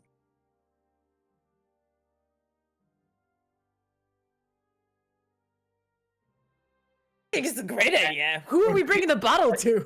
Death. You can lightning breath it to death if that doesn't work. Okay. No, but for me, who are we bringing the bottle to? This is what Harley says. Adolfo, Bad. our friend, our comrade from the war, our war buddy. That's a great idea, because we gotta get some other stuff to him. It's 2 for Yeah. 1. You cannot hold your liquor. I'm holding it right now. I got 2 more bottles. By Thor's thunderous hammer. So that's where we go, DM. We're going to Adolfo, and we're gonna tell the guard that we're bringing it wine or whatever alcohol bottle. And Aelric is going to be standing behind and above, but like behind those two so they can handle it, and Aelric will seem less of a threat's not the right word, but you know what I'm saying. Yes. Wait, no, I'm sorry. Very guys. well. What happened to Sam? My cat Shut up. Oh, okay. I had an animal invasion. I gotcha. Okay. Tell your story, Okay. buddy. Oh, we need to go and see Adolfo. The eyes dim for a moment. What is the nature of your visit? We are war compatriots of Adolfo's. And as you know, today is a party. We also know that Adolfo is working and cannot attend the party tonight. So today, we would just simply like to bring him this fine bottle of alcohol. And as you can see, we have started partying. And and just chat with him a bit, right? That's what we'll chat with him a bit and bring him a little gift.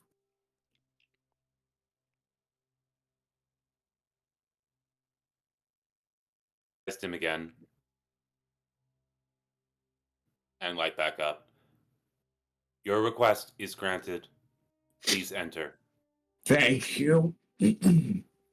We've as we turn around, Dad turns to Arlic and just winks at him with a cheeky little grin.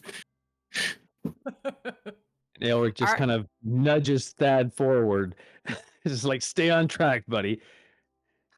Arlie's sort of humming and like dancing. Cause candy party don't stop. So I guess we get into the door, yeah?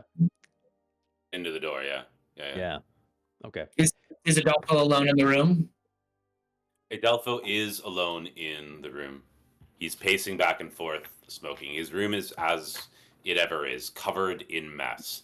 Not the sort of clutter where everything looks like it's in the right place, the sort of clutter that just looks like random heaps are everywhere. Acid burnt pages, and his room reeks of his tobacco. Adolfo, Hey, did you What? like our surprise? oh, it's yes, si, a surprise. Yes, it's bellissimo. Yes. I think I understand. Yes, dare to tell me you are you make a loop. See? Yes. See. Bueno. So tonight, the big reveal. I will put the Legionnaire in. See? Yes.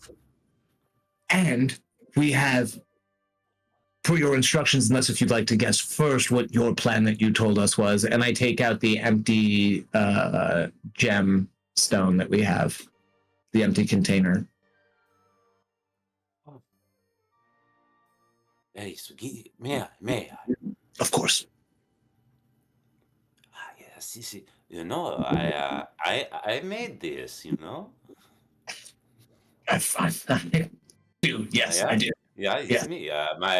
My grandfather. He make robot very good, but for me, I always like to carve. You know. It's so beautiful. But it escapes me. And he goes over to the machine which has the Legion's head and pushes it into the Legion's head.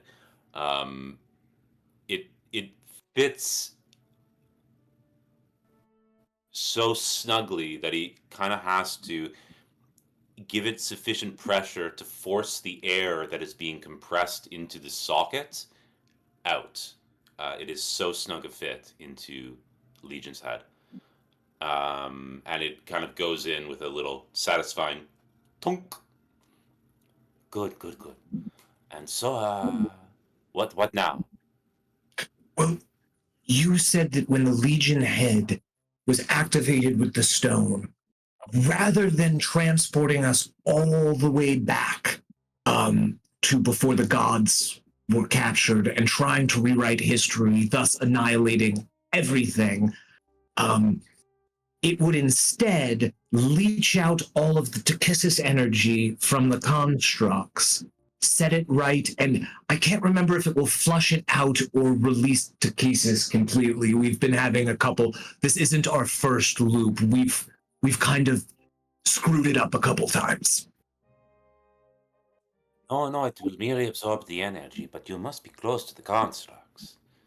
So tonight at the party, you know that the trap that they're going to spring, you have to pretend like you're springing it, and then we will back down and activate the machine under duress. I see, yes. Now, when that happens, will the constructs deactivate, or should we expect a fight with Typhon when the machine doesn't work the way he thinks it will? The constructs will be inoperable for a period of half an hour to an hour, after which they will need to be reset. So we only have to worry about Typhon and Becklin. And their human guards. Well, the other ones that are still loyal after they find out that they tried a coup. If you forget the first time Wyhan said that he was mad before she was vaporized. Wyhan died one time, he says to Adolfo. Adolfo, you need nothing more from us except to show up at this ball, right? No. Merely try not to attract attention. So, for instance, do not visit me again. See? See. Okay. We should Here. probably leave pretty quickly. Yes, enjoy this bottle of wine. Or whatever. What alcohol did you grab? It's actually 3.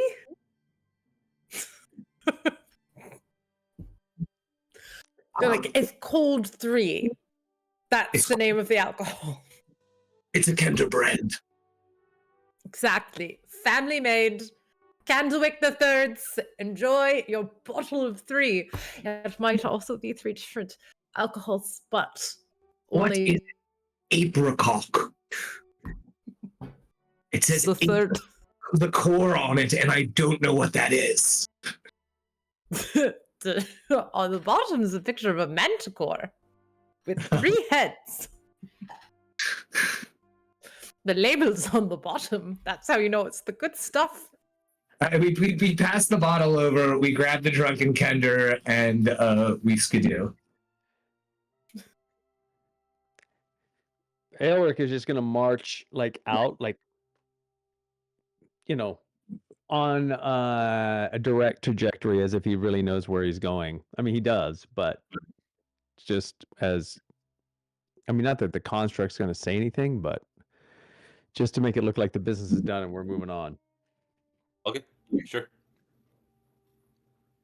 And I get when we get clear of the basement, Aelric is gonna turn to the other two and say, "We should go back to the room. Wait for the ball." Yes, we'll have to go get ready. Like we'll have to get into our. That's My- hours away. I Do you thought need we to? should go to the turnpike party. No, That- the turnpikes aren't. Well, You're not on good terms with your family. Dad, why didn't you say so? and it's not that they're probably partying. It's just that they're probably my mother and father. Or I don't want to talk about it or think about it. Okay. So Aelric just heads back to the room, hoping that the other two are in tow. Yeah, not Okay. the room. Okay. So it's about 2:30 p.m. when you get back to your room. If I'm following the amount of time you're at the party correctly. Yeah. The goose has made itself at home. Oh, it's a mess. It's currently in the bathtub, just sort of paddling around. Fantastic. You arrive in your room. Fantastic. And when we get to the room, and look around, Aelric looks around and then turns to the other two and says, "Are you bothered by how well this is all going?" No. No, I think we have it figured out. But that could also be the very end of this manticore that we've been. You should not drink the end of it. It's really strong. That's when you give it away, actually. That's disgusting. As long as we have maintained our cover, it would be possibly useful to check in. No, we should just lay low, and we'll know tonight, if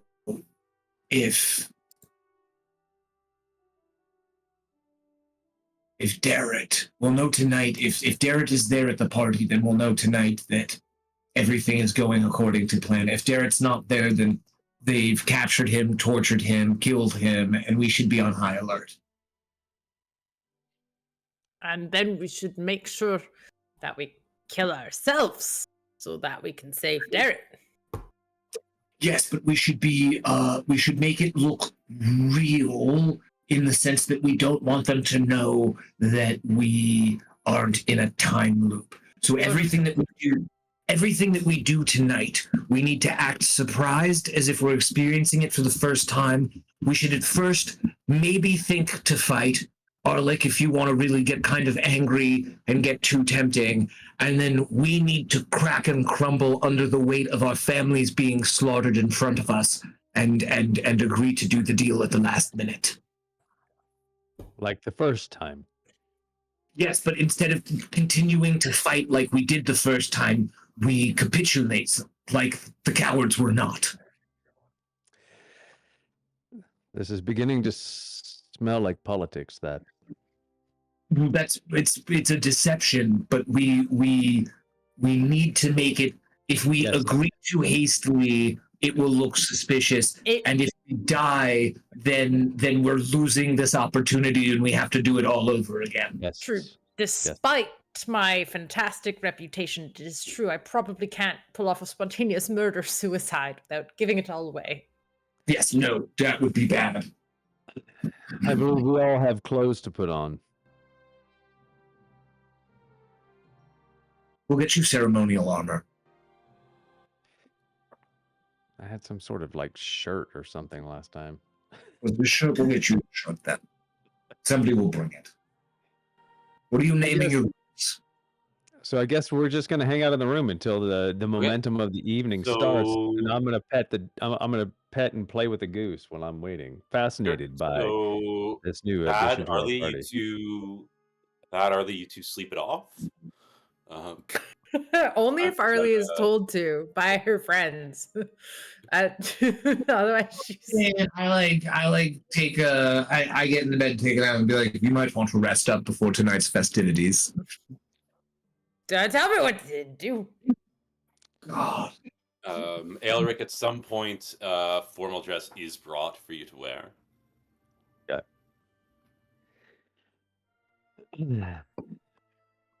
And it is now 5:30 p.m. and there is a knock at your door. Okay.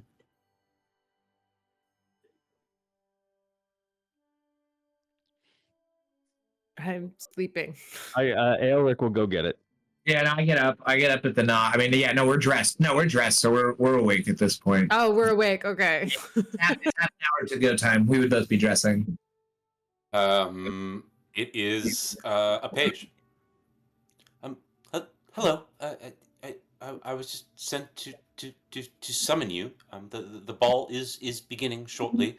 I will wait on you, and then I will bring you there. You have a goose. Aelric looks around to make sure that everyone's ready, and are they ready? Is everyone ready? Yes. Great. After you've escorted us to the ball, will you please fetch someone to feed our goose? Certainly, my lord. Thank you. And then we follow. Okay. So, you arrive at the ball. Koi, if you could please take us to the ball tile set in Foundry.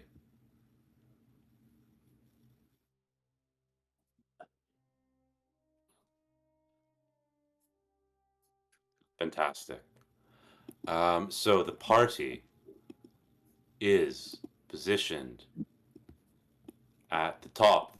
Use your imaginations. This is a big map. I'm going to grab the three of you, put you here. Boy, be a dear. Put them on the throne. The party. Be a dear, would you? Go ahead. And put us on the throne. Keep going. Keep going. Almost there. More. There. Thank you. Perfect. Thank you. So the ballroom is as it was today, 3 days ago. Seated in order of seniority, from the lowest to highest, from the door to the high table erected at the far end of the ballroom, are your allies from your trip to the Wastelands, including the captain of the Ethereal Dread, several lieutenants and sergeants that you imagine, none of the rank and file, but there's just simply not enough room for the 200 or so, 300 men and women that joined you on the trip to the Wasteland. After them, various dignitaries from the city of Kalaman. After them, one table of Candlewicks, who are still very much enjoying themselves. The ones that took what was referred to as tactical naps are freshest of the bunch. Seated opposite to them on another long table is a table full of turnpikes, also having quite a good time. They cheer you as you walk in and take your seats on the raised table at the end of the hall. Could everyone please roll perception for me? Perception. 10. I do not perceive. Okay.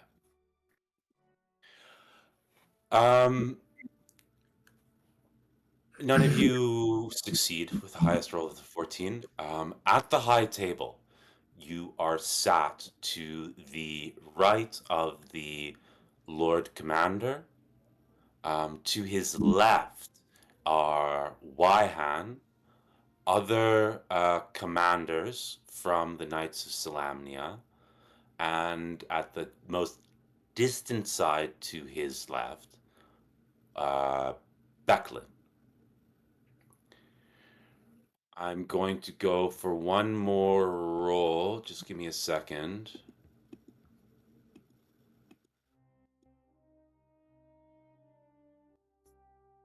But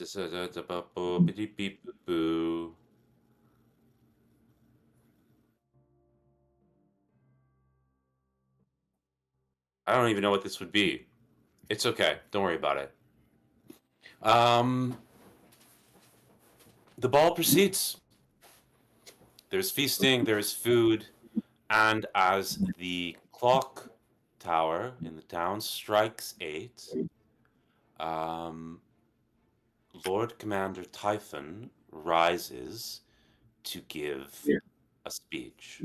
Did we see Darrett at all? Yes, Darrett's there. Darrett's present. But he sat way at the entrance. At any point in time over the hours, can I try to just catch eyes with Darrett? Sure. I mean, you can try. There's mingling beforehand. You could go and try to Yeah. have a conversation with him. I rushed that. As the mingling and like seeing old war buddies, I want to come up and I want to be like a little bit. I just want to be like, it was a pleasure seeing you by the castle gates this morning. Yes. I understand the business with Adelpha was satisfactory. Oh no, he very much got and enjoyed the bottle that we brought him. It's a shame that he couldn't be here tonight. That is a relief.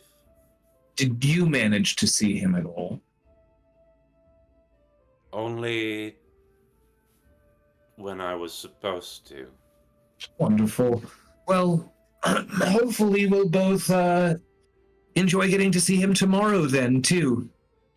After the party and everything. One does hope.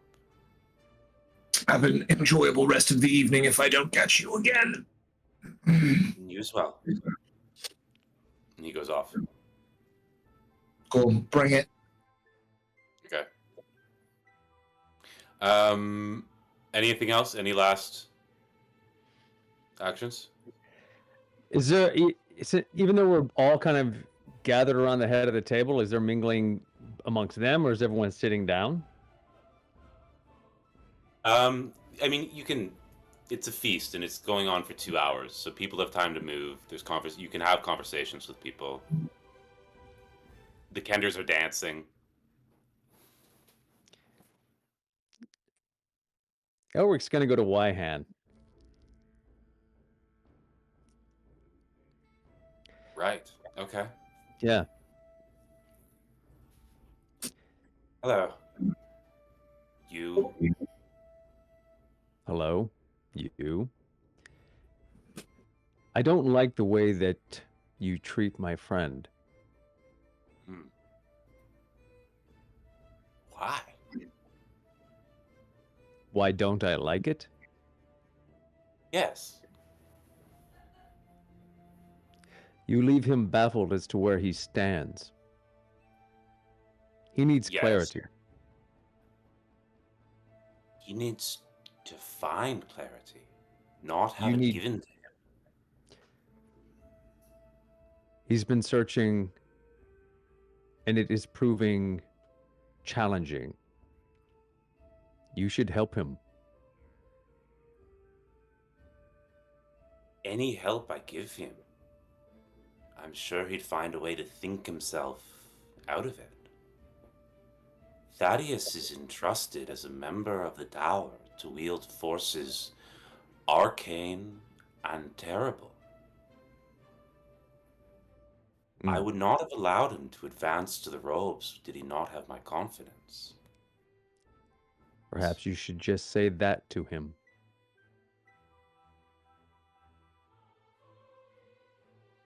It would be meaningless until he realizes it for himself.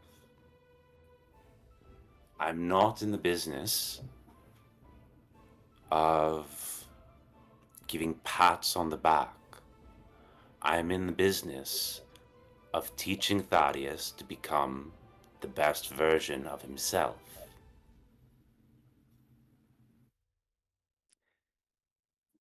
You're currently a hindrance.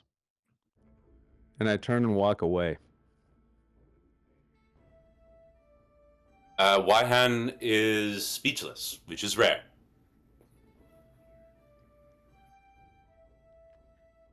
That's all I wanted to say. Okay. Cool. Just praying to God there's no blowback. Like literal blow. Like blowing my back away with whatever woeful force is coming down at from. Yeah. Thad, did you see Aelric talking to Waihan? No? Okay.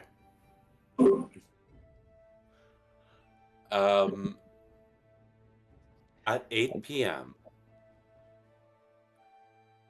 Typhon rises with a goblet and a knife and goes tink.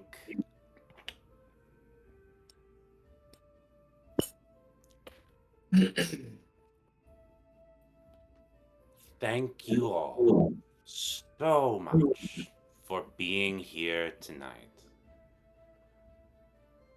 I must say, we have all heard the stories of the heroes of Vogler, now back as the heroes of the realm. And what a fantastic job they have done. Releasing all the gods by no choice of their own, of course. No, they were forced to.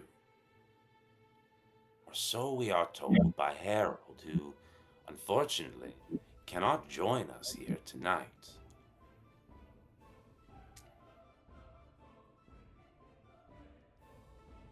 There are many in attendance. Well, of the few of us who are left, many of us are in attendance here tonight who remember the cataclysm and who remember the war that brought it about. He reaches to his brooch and taps his brooch. He pauses for a moment. He does it again. Nothing happens.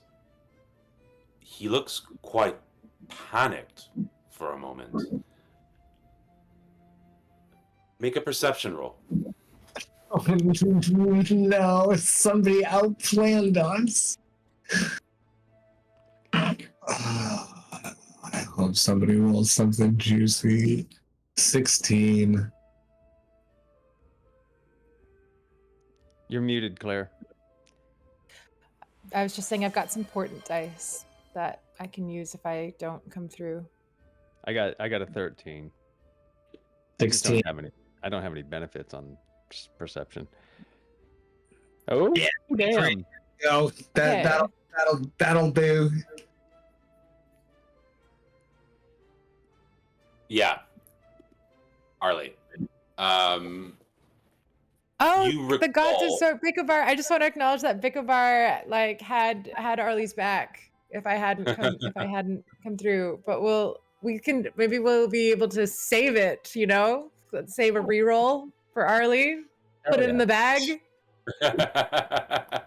Sure thing. Roll again for a crit chance says, but I think that that should be a Vic of our choice if we should bank it or roll for a crit. But why? No, we don't need to crit on a perception check.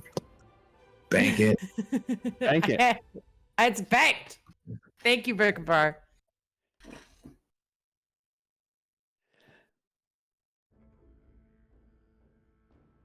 See 23, 16, 13. Great. God damn it. Arlie, this was the same motion that Typhon had made in order to activate the stasis traps the last time this occurred. That's right. I had forgotten that. It's clearly not working. Oh no.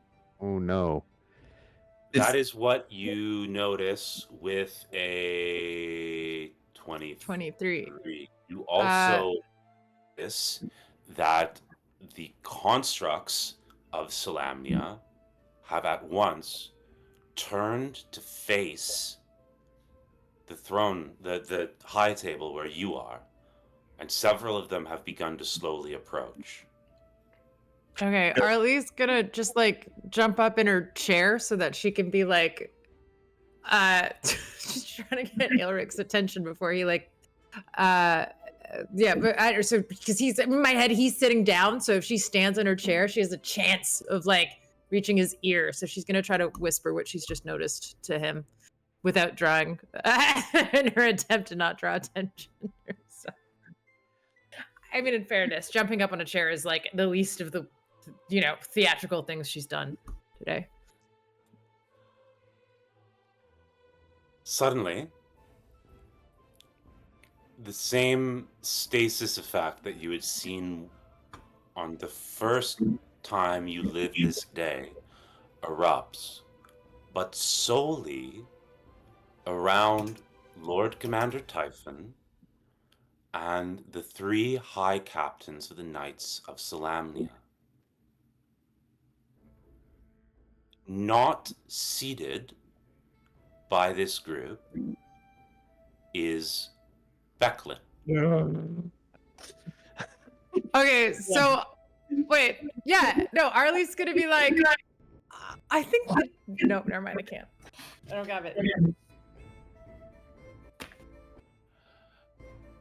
Becklin rises from her chair.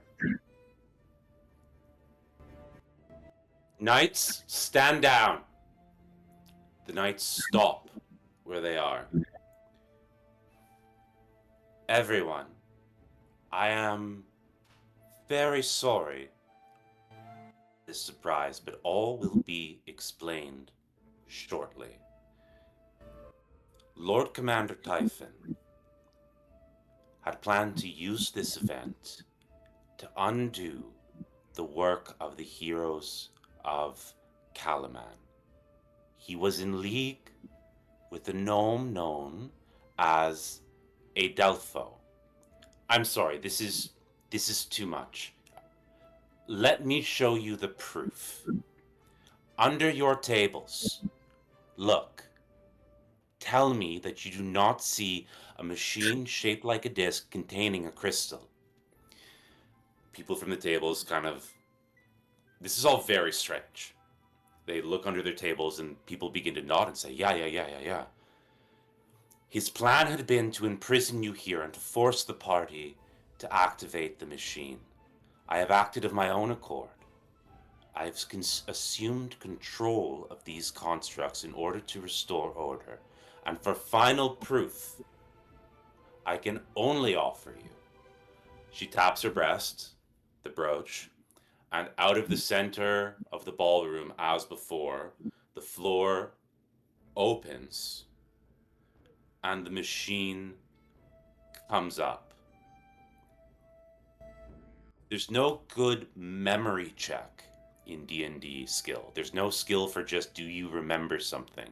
But I'm going to say that the party does remember that the last time this occurred, Adelpho was with the machine. He is not there this time. Harold is still attached in his thing to the machine. And critically, the machine contains Legion's head with the gem still inside. Becklin continues. The Lord Commander will be tried. I promise you all this. But for now, I must assume full control of the constructs, lest they once again be bent to his will. I'm afraid I must call an end to these festivities.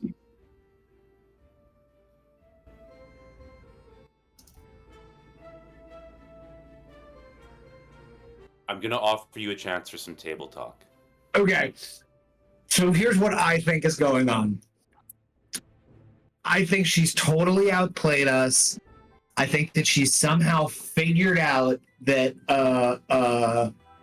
she's either under the mistaken idea I was wrong. She's figured out the plot on her own by living through this loop day and putting an end to it now. But she might have killed Adolfo already, in which case we would be resetting forward with a dead Adolfo. Or this is a ploy to reset the day now that she knows what's going on and to like nip us in the bud from the very beginning.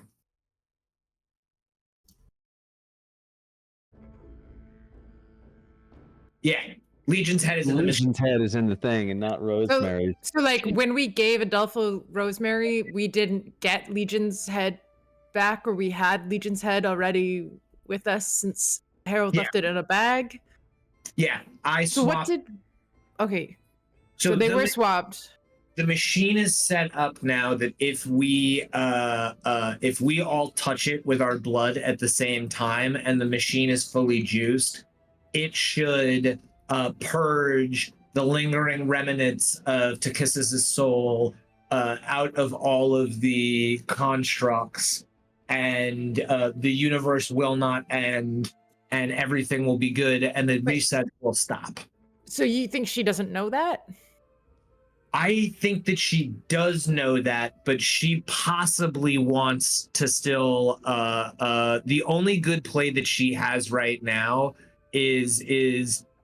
I mean, we can just ask her, but I think that no matter what, if we all touch the blood, if we all bleed on the thing, I don't think we have to bleed on it. I think all we have to do is just make contact with it. I think the blood, it's in your blood as a metaphor.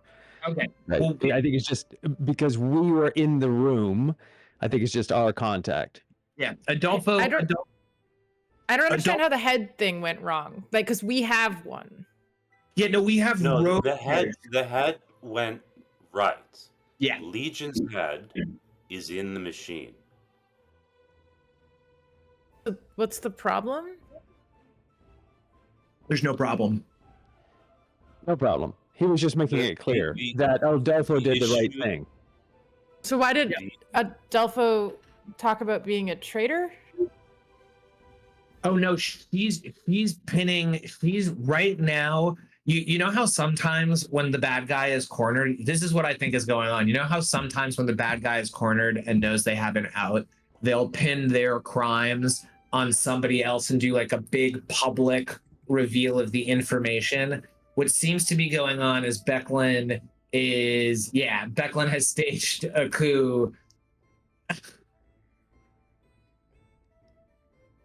Yeah. And now she has control of a construct army. If we go there and we do that, if we touch this thing, we eliminate the army, because how did she take the coup? How did she take it away from Typhon? Because I don't know how she did it. Go on then.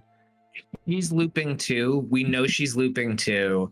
She's set up the day now, having seen how it plays out once before, and has decided to stack the cards. While we've been doing our thing, she's been doing her thing to set it up that where tonight she can wrest control of pretty much everything, still force us possibly to go through with it once everybody clears out, all under the guise having like saved the day, But because we were successful earlier today with our head swap and our whole drunk routine that we did, we have the right head in place. The only thing that I'm afraid that we're staking right now, and I don't know how the party feels, is if Adolfo is dead, Adolfo will forever remain dead. And frankly, at this point, I think that's the sacrifice that has to be made. In some ways, Adolfo being alive is more of a problem, right? Because if Adolfo is not with his wife. well, yeah, I mean, I'm not right, but Yeah. he's the reason we're all here. He's the key to all this knowledge and all this activity around time and what would Harold do? That's an excellent question. He'd burn it all down. So is the Keen, is the machine on? Yeah, it looks ready to go. It looks ready to go. It looks ready So- to go. As so- as the three of you are sort of having what is essentially this same discussion amongst yourselves in character, but very quietly, Becklin has now requested of all those gathered that they leave the ballroom, return to their residences, but that she must have a word in private with the heroes of the realm to discuss this great evil. People are at the moment complying, and there is a great shuffling of bodies, including many of your loved ones, out of the room. Would we want that? Like, because Arlie can definitely get the Kenders to stay and party if there's for some reason we would want No, I think not to be alone with her. literally all we have to do is the three of us have to touch the machine at the same time. Our only goal is if we all touch the machine at the same time, this problem goes away instantaneously. So we have to performance our shit through this right now. And so as soon as like we whip out of our little whisper conversation, as like the party's been like, oh my god, whatever, I've with a wink to both of them, I turn around and I thunder, with my whole family here, Typhon. And now I want to walk over to where Typhon is trapped in the thing. Okay, sure. And I want to now publicly and loudly yell at Typhon about the murderous coup attempt through the glass. And nobody is like, none of the constructs are stopping this. Nothing is. No. Becklin looks a little puzzled by your behavior, but hasn't stopped you. Typhon doesn't respond. I turn after I'm done berating. I walk by the other two party members again and give them little winks. And as this time as I'm going to the machine, Becklin, I want to be like, "Is Harold alive in there?" To Becklin.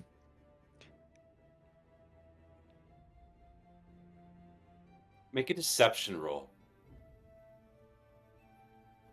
A performance.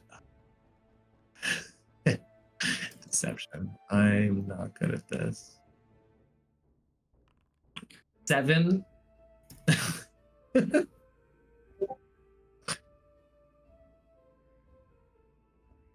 You don't really expect me to believe that. What?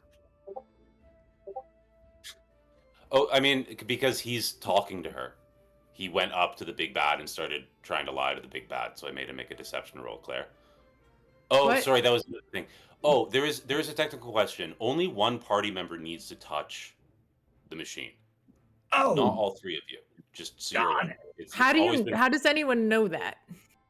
It was because- revealed to us the very first time that we went through this, and Elric was forced to touch the machine when I was fighting Typhon and two of the people. They like got my hand and put it on there, thinking Yeah. that would activate the machine to do what they wanted, but then it reset everything, and that's where that whole the whole I idea thought- of like it's in your blood. It's anybody that was in that room that touches that machine can activate it. Right. I thought So- that we had to do something different than just have one person touch it, because we know what happens when one person touches it. It starts days going in a loop. So No, I think it's because that was before we knew that the two heads were going to change how it acted. We now okay. have all this new information. That theory is very reasonable and may indeed be the case if the party chose to test. However, because Rosemary's head is not in the machine at the moment and Legion's is, it will have a very different effect. Okay. So we don't. We That's a kind of really don't. good working theory as to why it didn't work. That it was only 2 of you and not all 5 of you, Okay. which is the DM So we maybe. don't actually know. Like we don't really actually know how many touches it needs. It's a new head. It's a new machine. I mean, we you do don't know know. that we do know that on activation, though, because Sam asked this, the constructs will go down and they'll be inert for half an hour. Then they will need to be reset after that. We do know that because Adelpho told us that when we were delivering the bottle when you guys were drunk. Yeah, the great thing is that Becklin has actually made the fight easier for us because instead of just all the other high commanders are in their little prison domes now. So They're in prison domes. yeah. The That's convenient. instead of our family members being trapped, all of the traitorous knights were trapped instead. Becklin revealed the whole plan, and here we are. Anyway, while I'm lying to her face, do either one of you want to go touch the machine? You bet. It's 40 feet away, right? It's 40 feet away. That's what it was last time. Yeah, I'm sorry. There was so much fuzz on your mic. You sounded like the teacher from Peanuts on my end. It's 40 feet away. Yeah. Okay, It's I 40 thought feet away. so. I guess this doesn't matter, but I thought that Becklin took control of the machines. But you're saying that she froze them. No. In the sorry. same The snow other globe. machines. The other machines. Or the other leaders. Sorry. She's trapped the Lord Commander as well as the High Commanders of the Knights of Salamnia. So there are 4 less antagonists that you have to deal with right now. But all of the machines are still all of the constructs are still very much in play. Okay. Yeah. So Thad, you just lied very badly to Becklin. And then I'm lying again and being like, what are you talking about? You don't think I know that it's not working? Don't know that what's happening. I mean, this is an incredible detective work. How did you put this all together, Becklin? Let me tell you what's going to happen. The gnome is going to be given more time to work on the machine.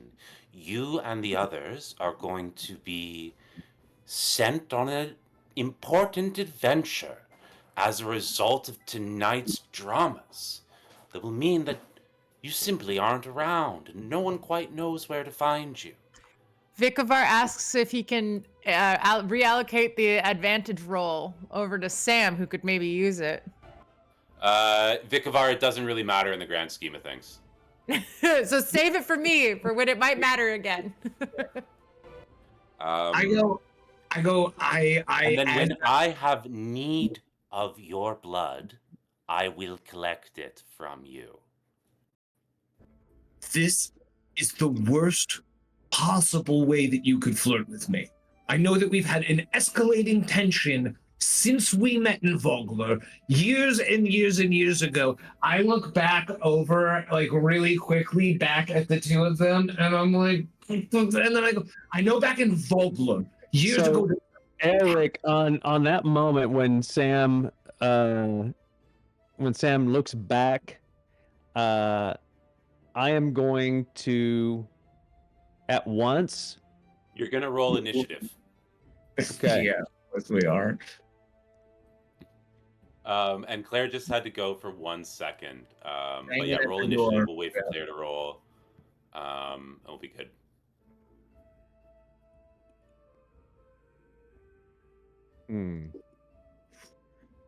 Where's my initiative? There it is. It says there's no combat. Koi needs to switch us to combat. Switch us to combat. Wait, would you be so kind as to switch us to combat? Wait, so Switch what us- were we? Did I miss anything? I mean, I could hear, but I can't barely We're understand. Sam tried to we cue are us. rolling initiative. Yeah, Sam tried to What- cue us into action, and I started to move into action to touch the machine, and then I got called for initiative. So that's where we're all rolling initiative right now. Wait, is there a way I can roll for all of the baddies at once? Just mentally roll. Just roll for one and then go through all of them. Like, just treat it like one guy. Sorry, maybe not. I don't know.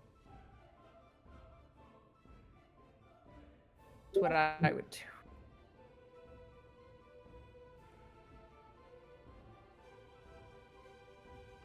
Like, it's hilarious to see 18 of them up at the like initiative screen. I won't lie, but we'll know in our hearts that there's 18 of them. Wait, can you help me with this, please? You're muted right now. If you could unmute for a second. Koi's written that he agrees with me. Roll for one and treat it like many. Okay, so they have a 5. I'm only seeing 2 active though, Koi.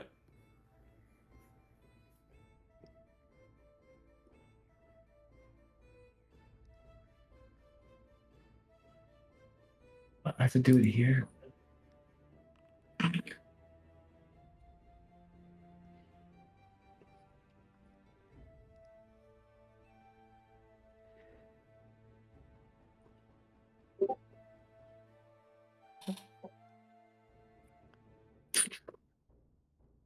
God, you're so studly in your little dragon portrait up there. Okay, What? that's enough. It'll be fine. Yeah, that's how Arlie sees Aelric. Like every time she looks up, that's what she sees. It Just looks out of like, the shower. just- it looks like he's It's looking like up the at- Arlie gaze right there.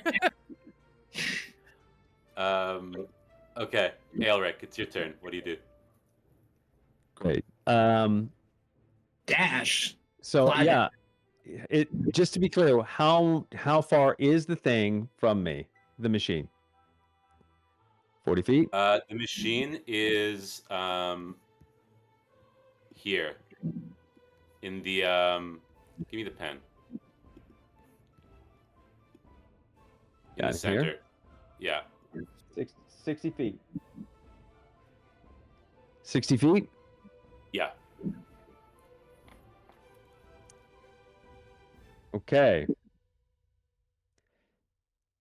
Can I take a bonus action in any order?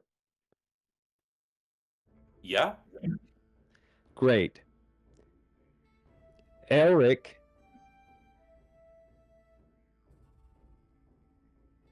Normal movement, 30 feet. Bonus action, Misty Step, the other 30 feet. Action, laying hand on the thing. Okay. As you lay your hand on the thing, it begins to power up, but there doesn't seem to be enough of an effect yet. Okay. That is your turn. Arlie, what do you do? Do the same thing. Yeah, okay. So Arlie's gonna dash over there.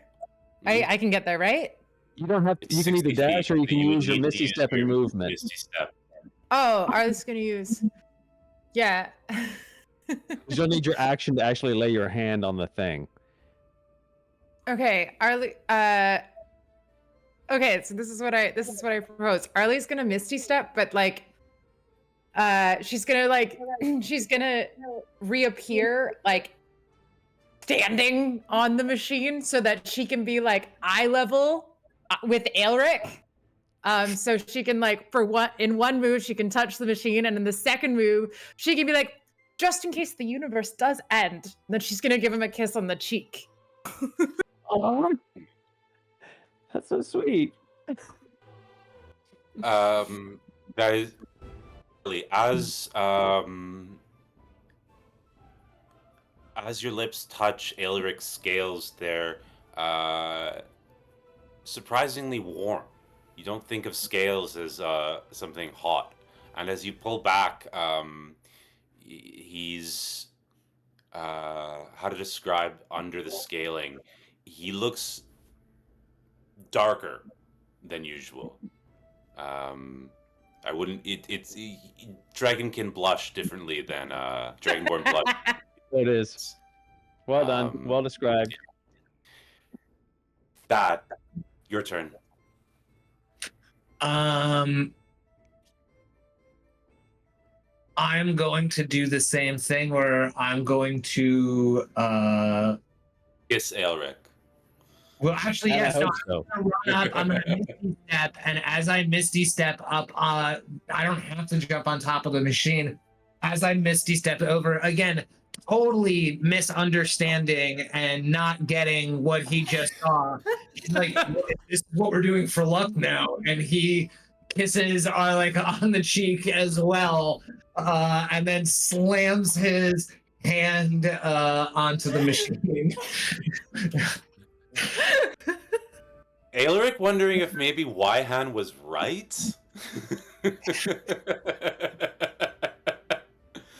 That as you touch the machine, it pulses with light, and suddenly the head that was Legion is alive again. There's something in the gems that are its eyes. There is suddenly a presence again.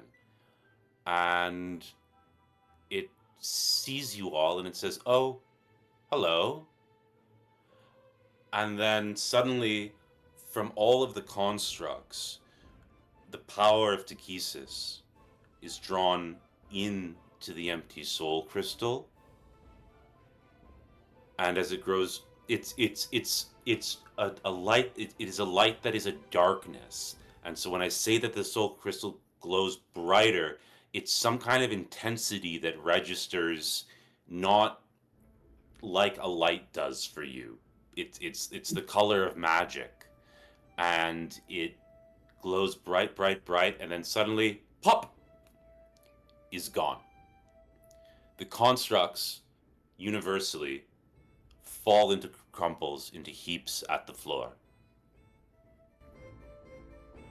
Becklin is left standing with a bit of an oh shit look on her face.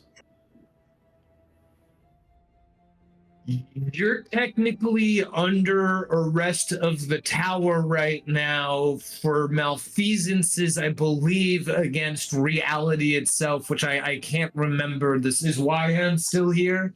So you can either resist arrest, which will be very cathartic for me because I believe that you said to me, and I'm almost positive that you remember this, that this is why I don't fight you one-on-one. So why don't you just stop and accept what happened? What has Aelric done during Thad's little monologue here?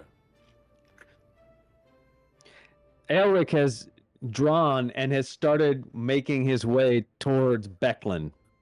Okay. Becklin sighs. She takes off her gorge. She takes off her epaulets. She unbuckles her sword belt and holds it out and drops it. And as you approach Thad, she says to you, "I have broken no vows, and everything I have done has been for the good of the realm. Your recklessness has doomed us all." That's for the tower to decide. For you meddled with powers that you are not, and I raise my cloak up, licensed to meddle with. And I turn up as I do that, as I turn in her spit, I walk back up to the other fucking commander and I look at him and I go, "And the city of Kalamon is mine again." And we're gonna go. I think we can leave the resolution of these story threads to another night.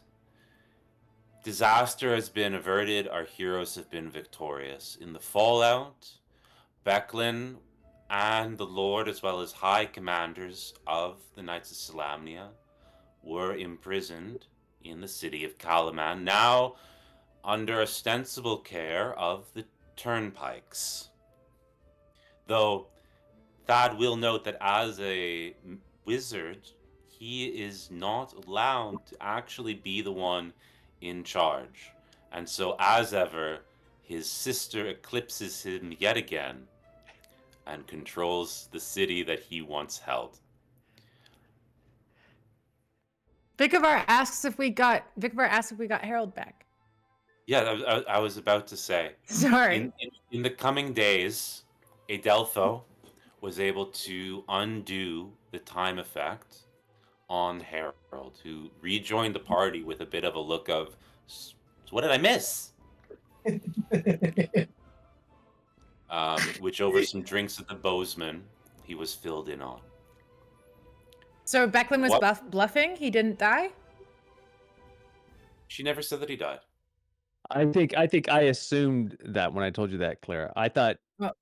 it was only after Sam started to interrogate Becklin that I learned that Becklin was going to give the gnome more time. But I assumed from the first salvo of what Becklin's reveal was that the gnome was dead. Oh. I think So that's by on me. way of an epilogue, some other events occurred. The machine that Adelpho had constructed was very reluctantly by Adelpho deconstructed, while muttering, I made this. I made this myself.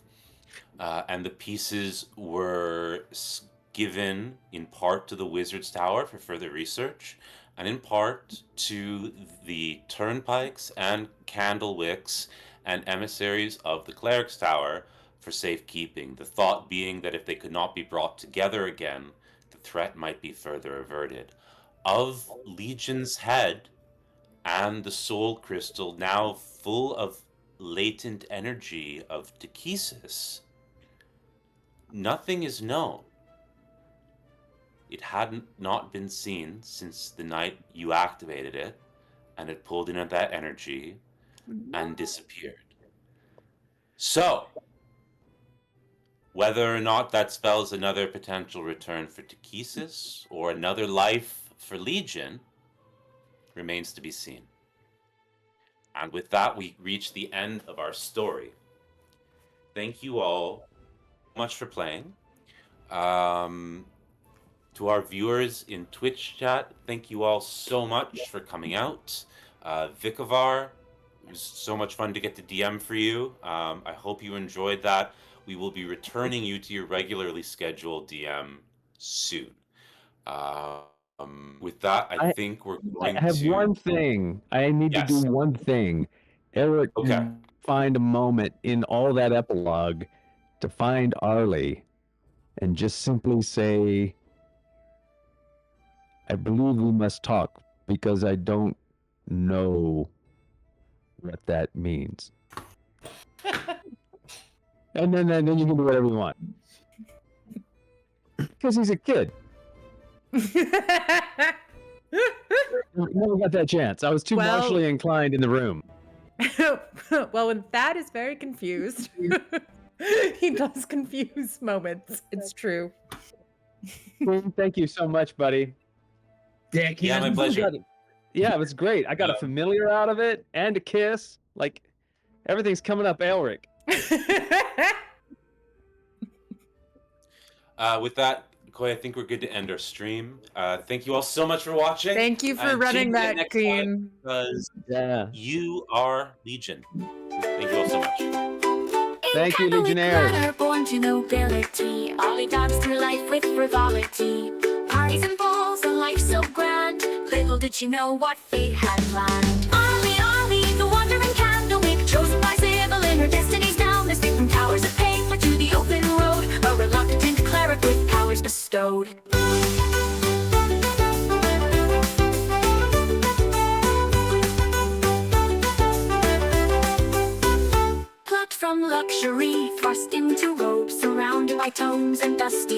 globes, but Polly's mind sharp as a tack.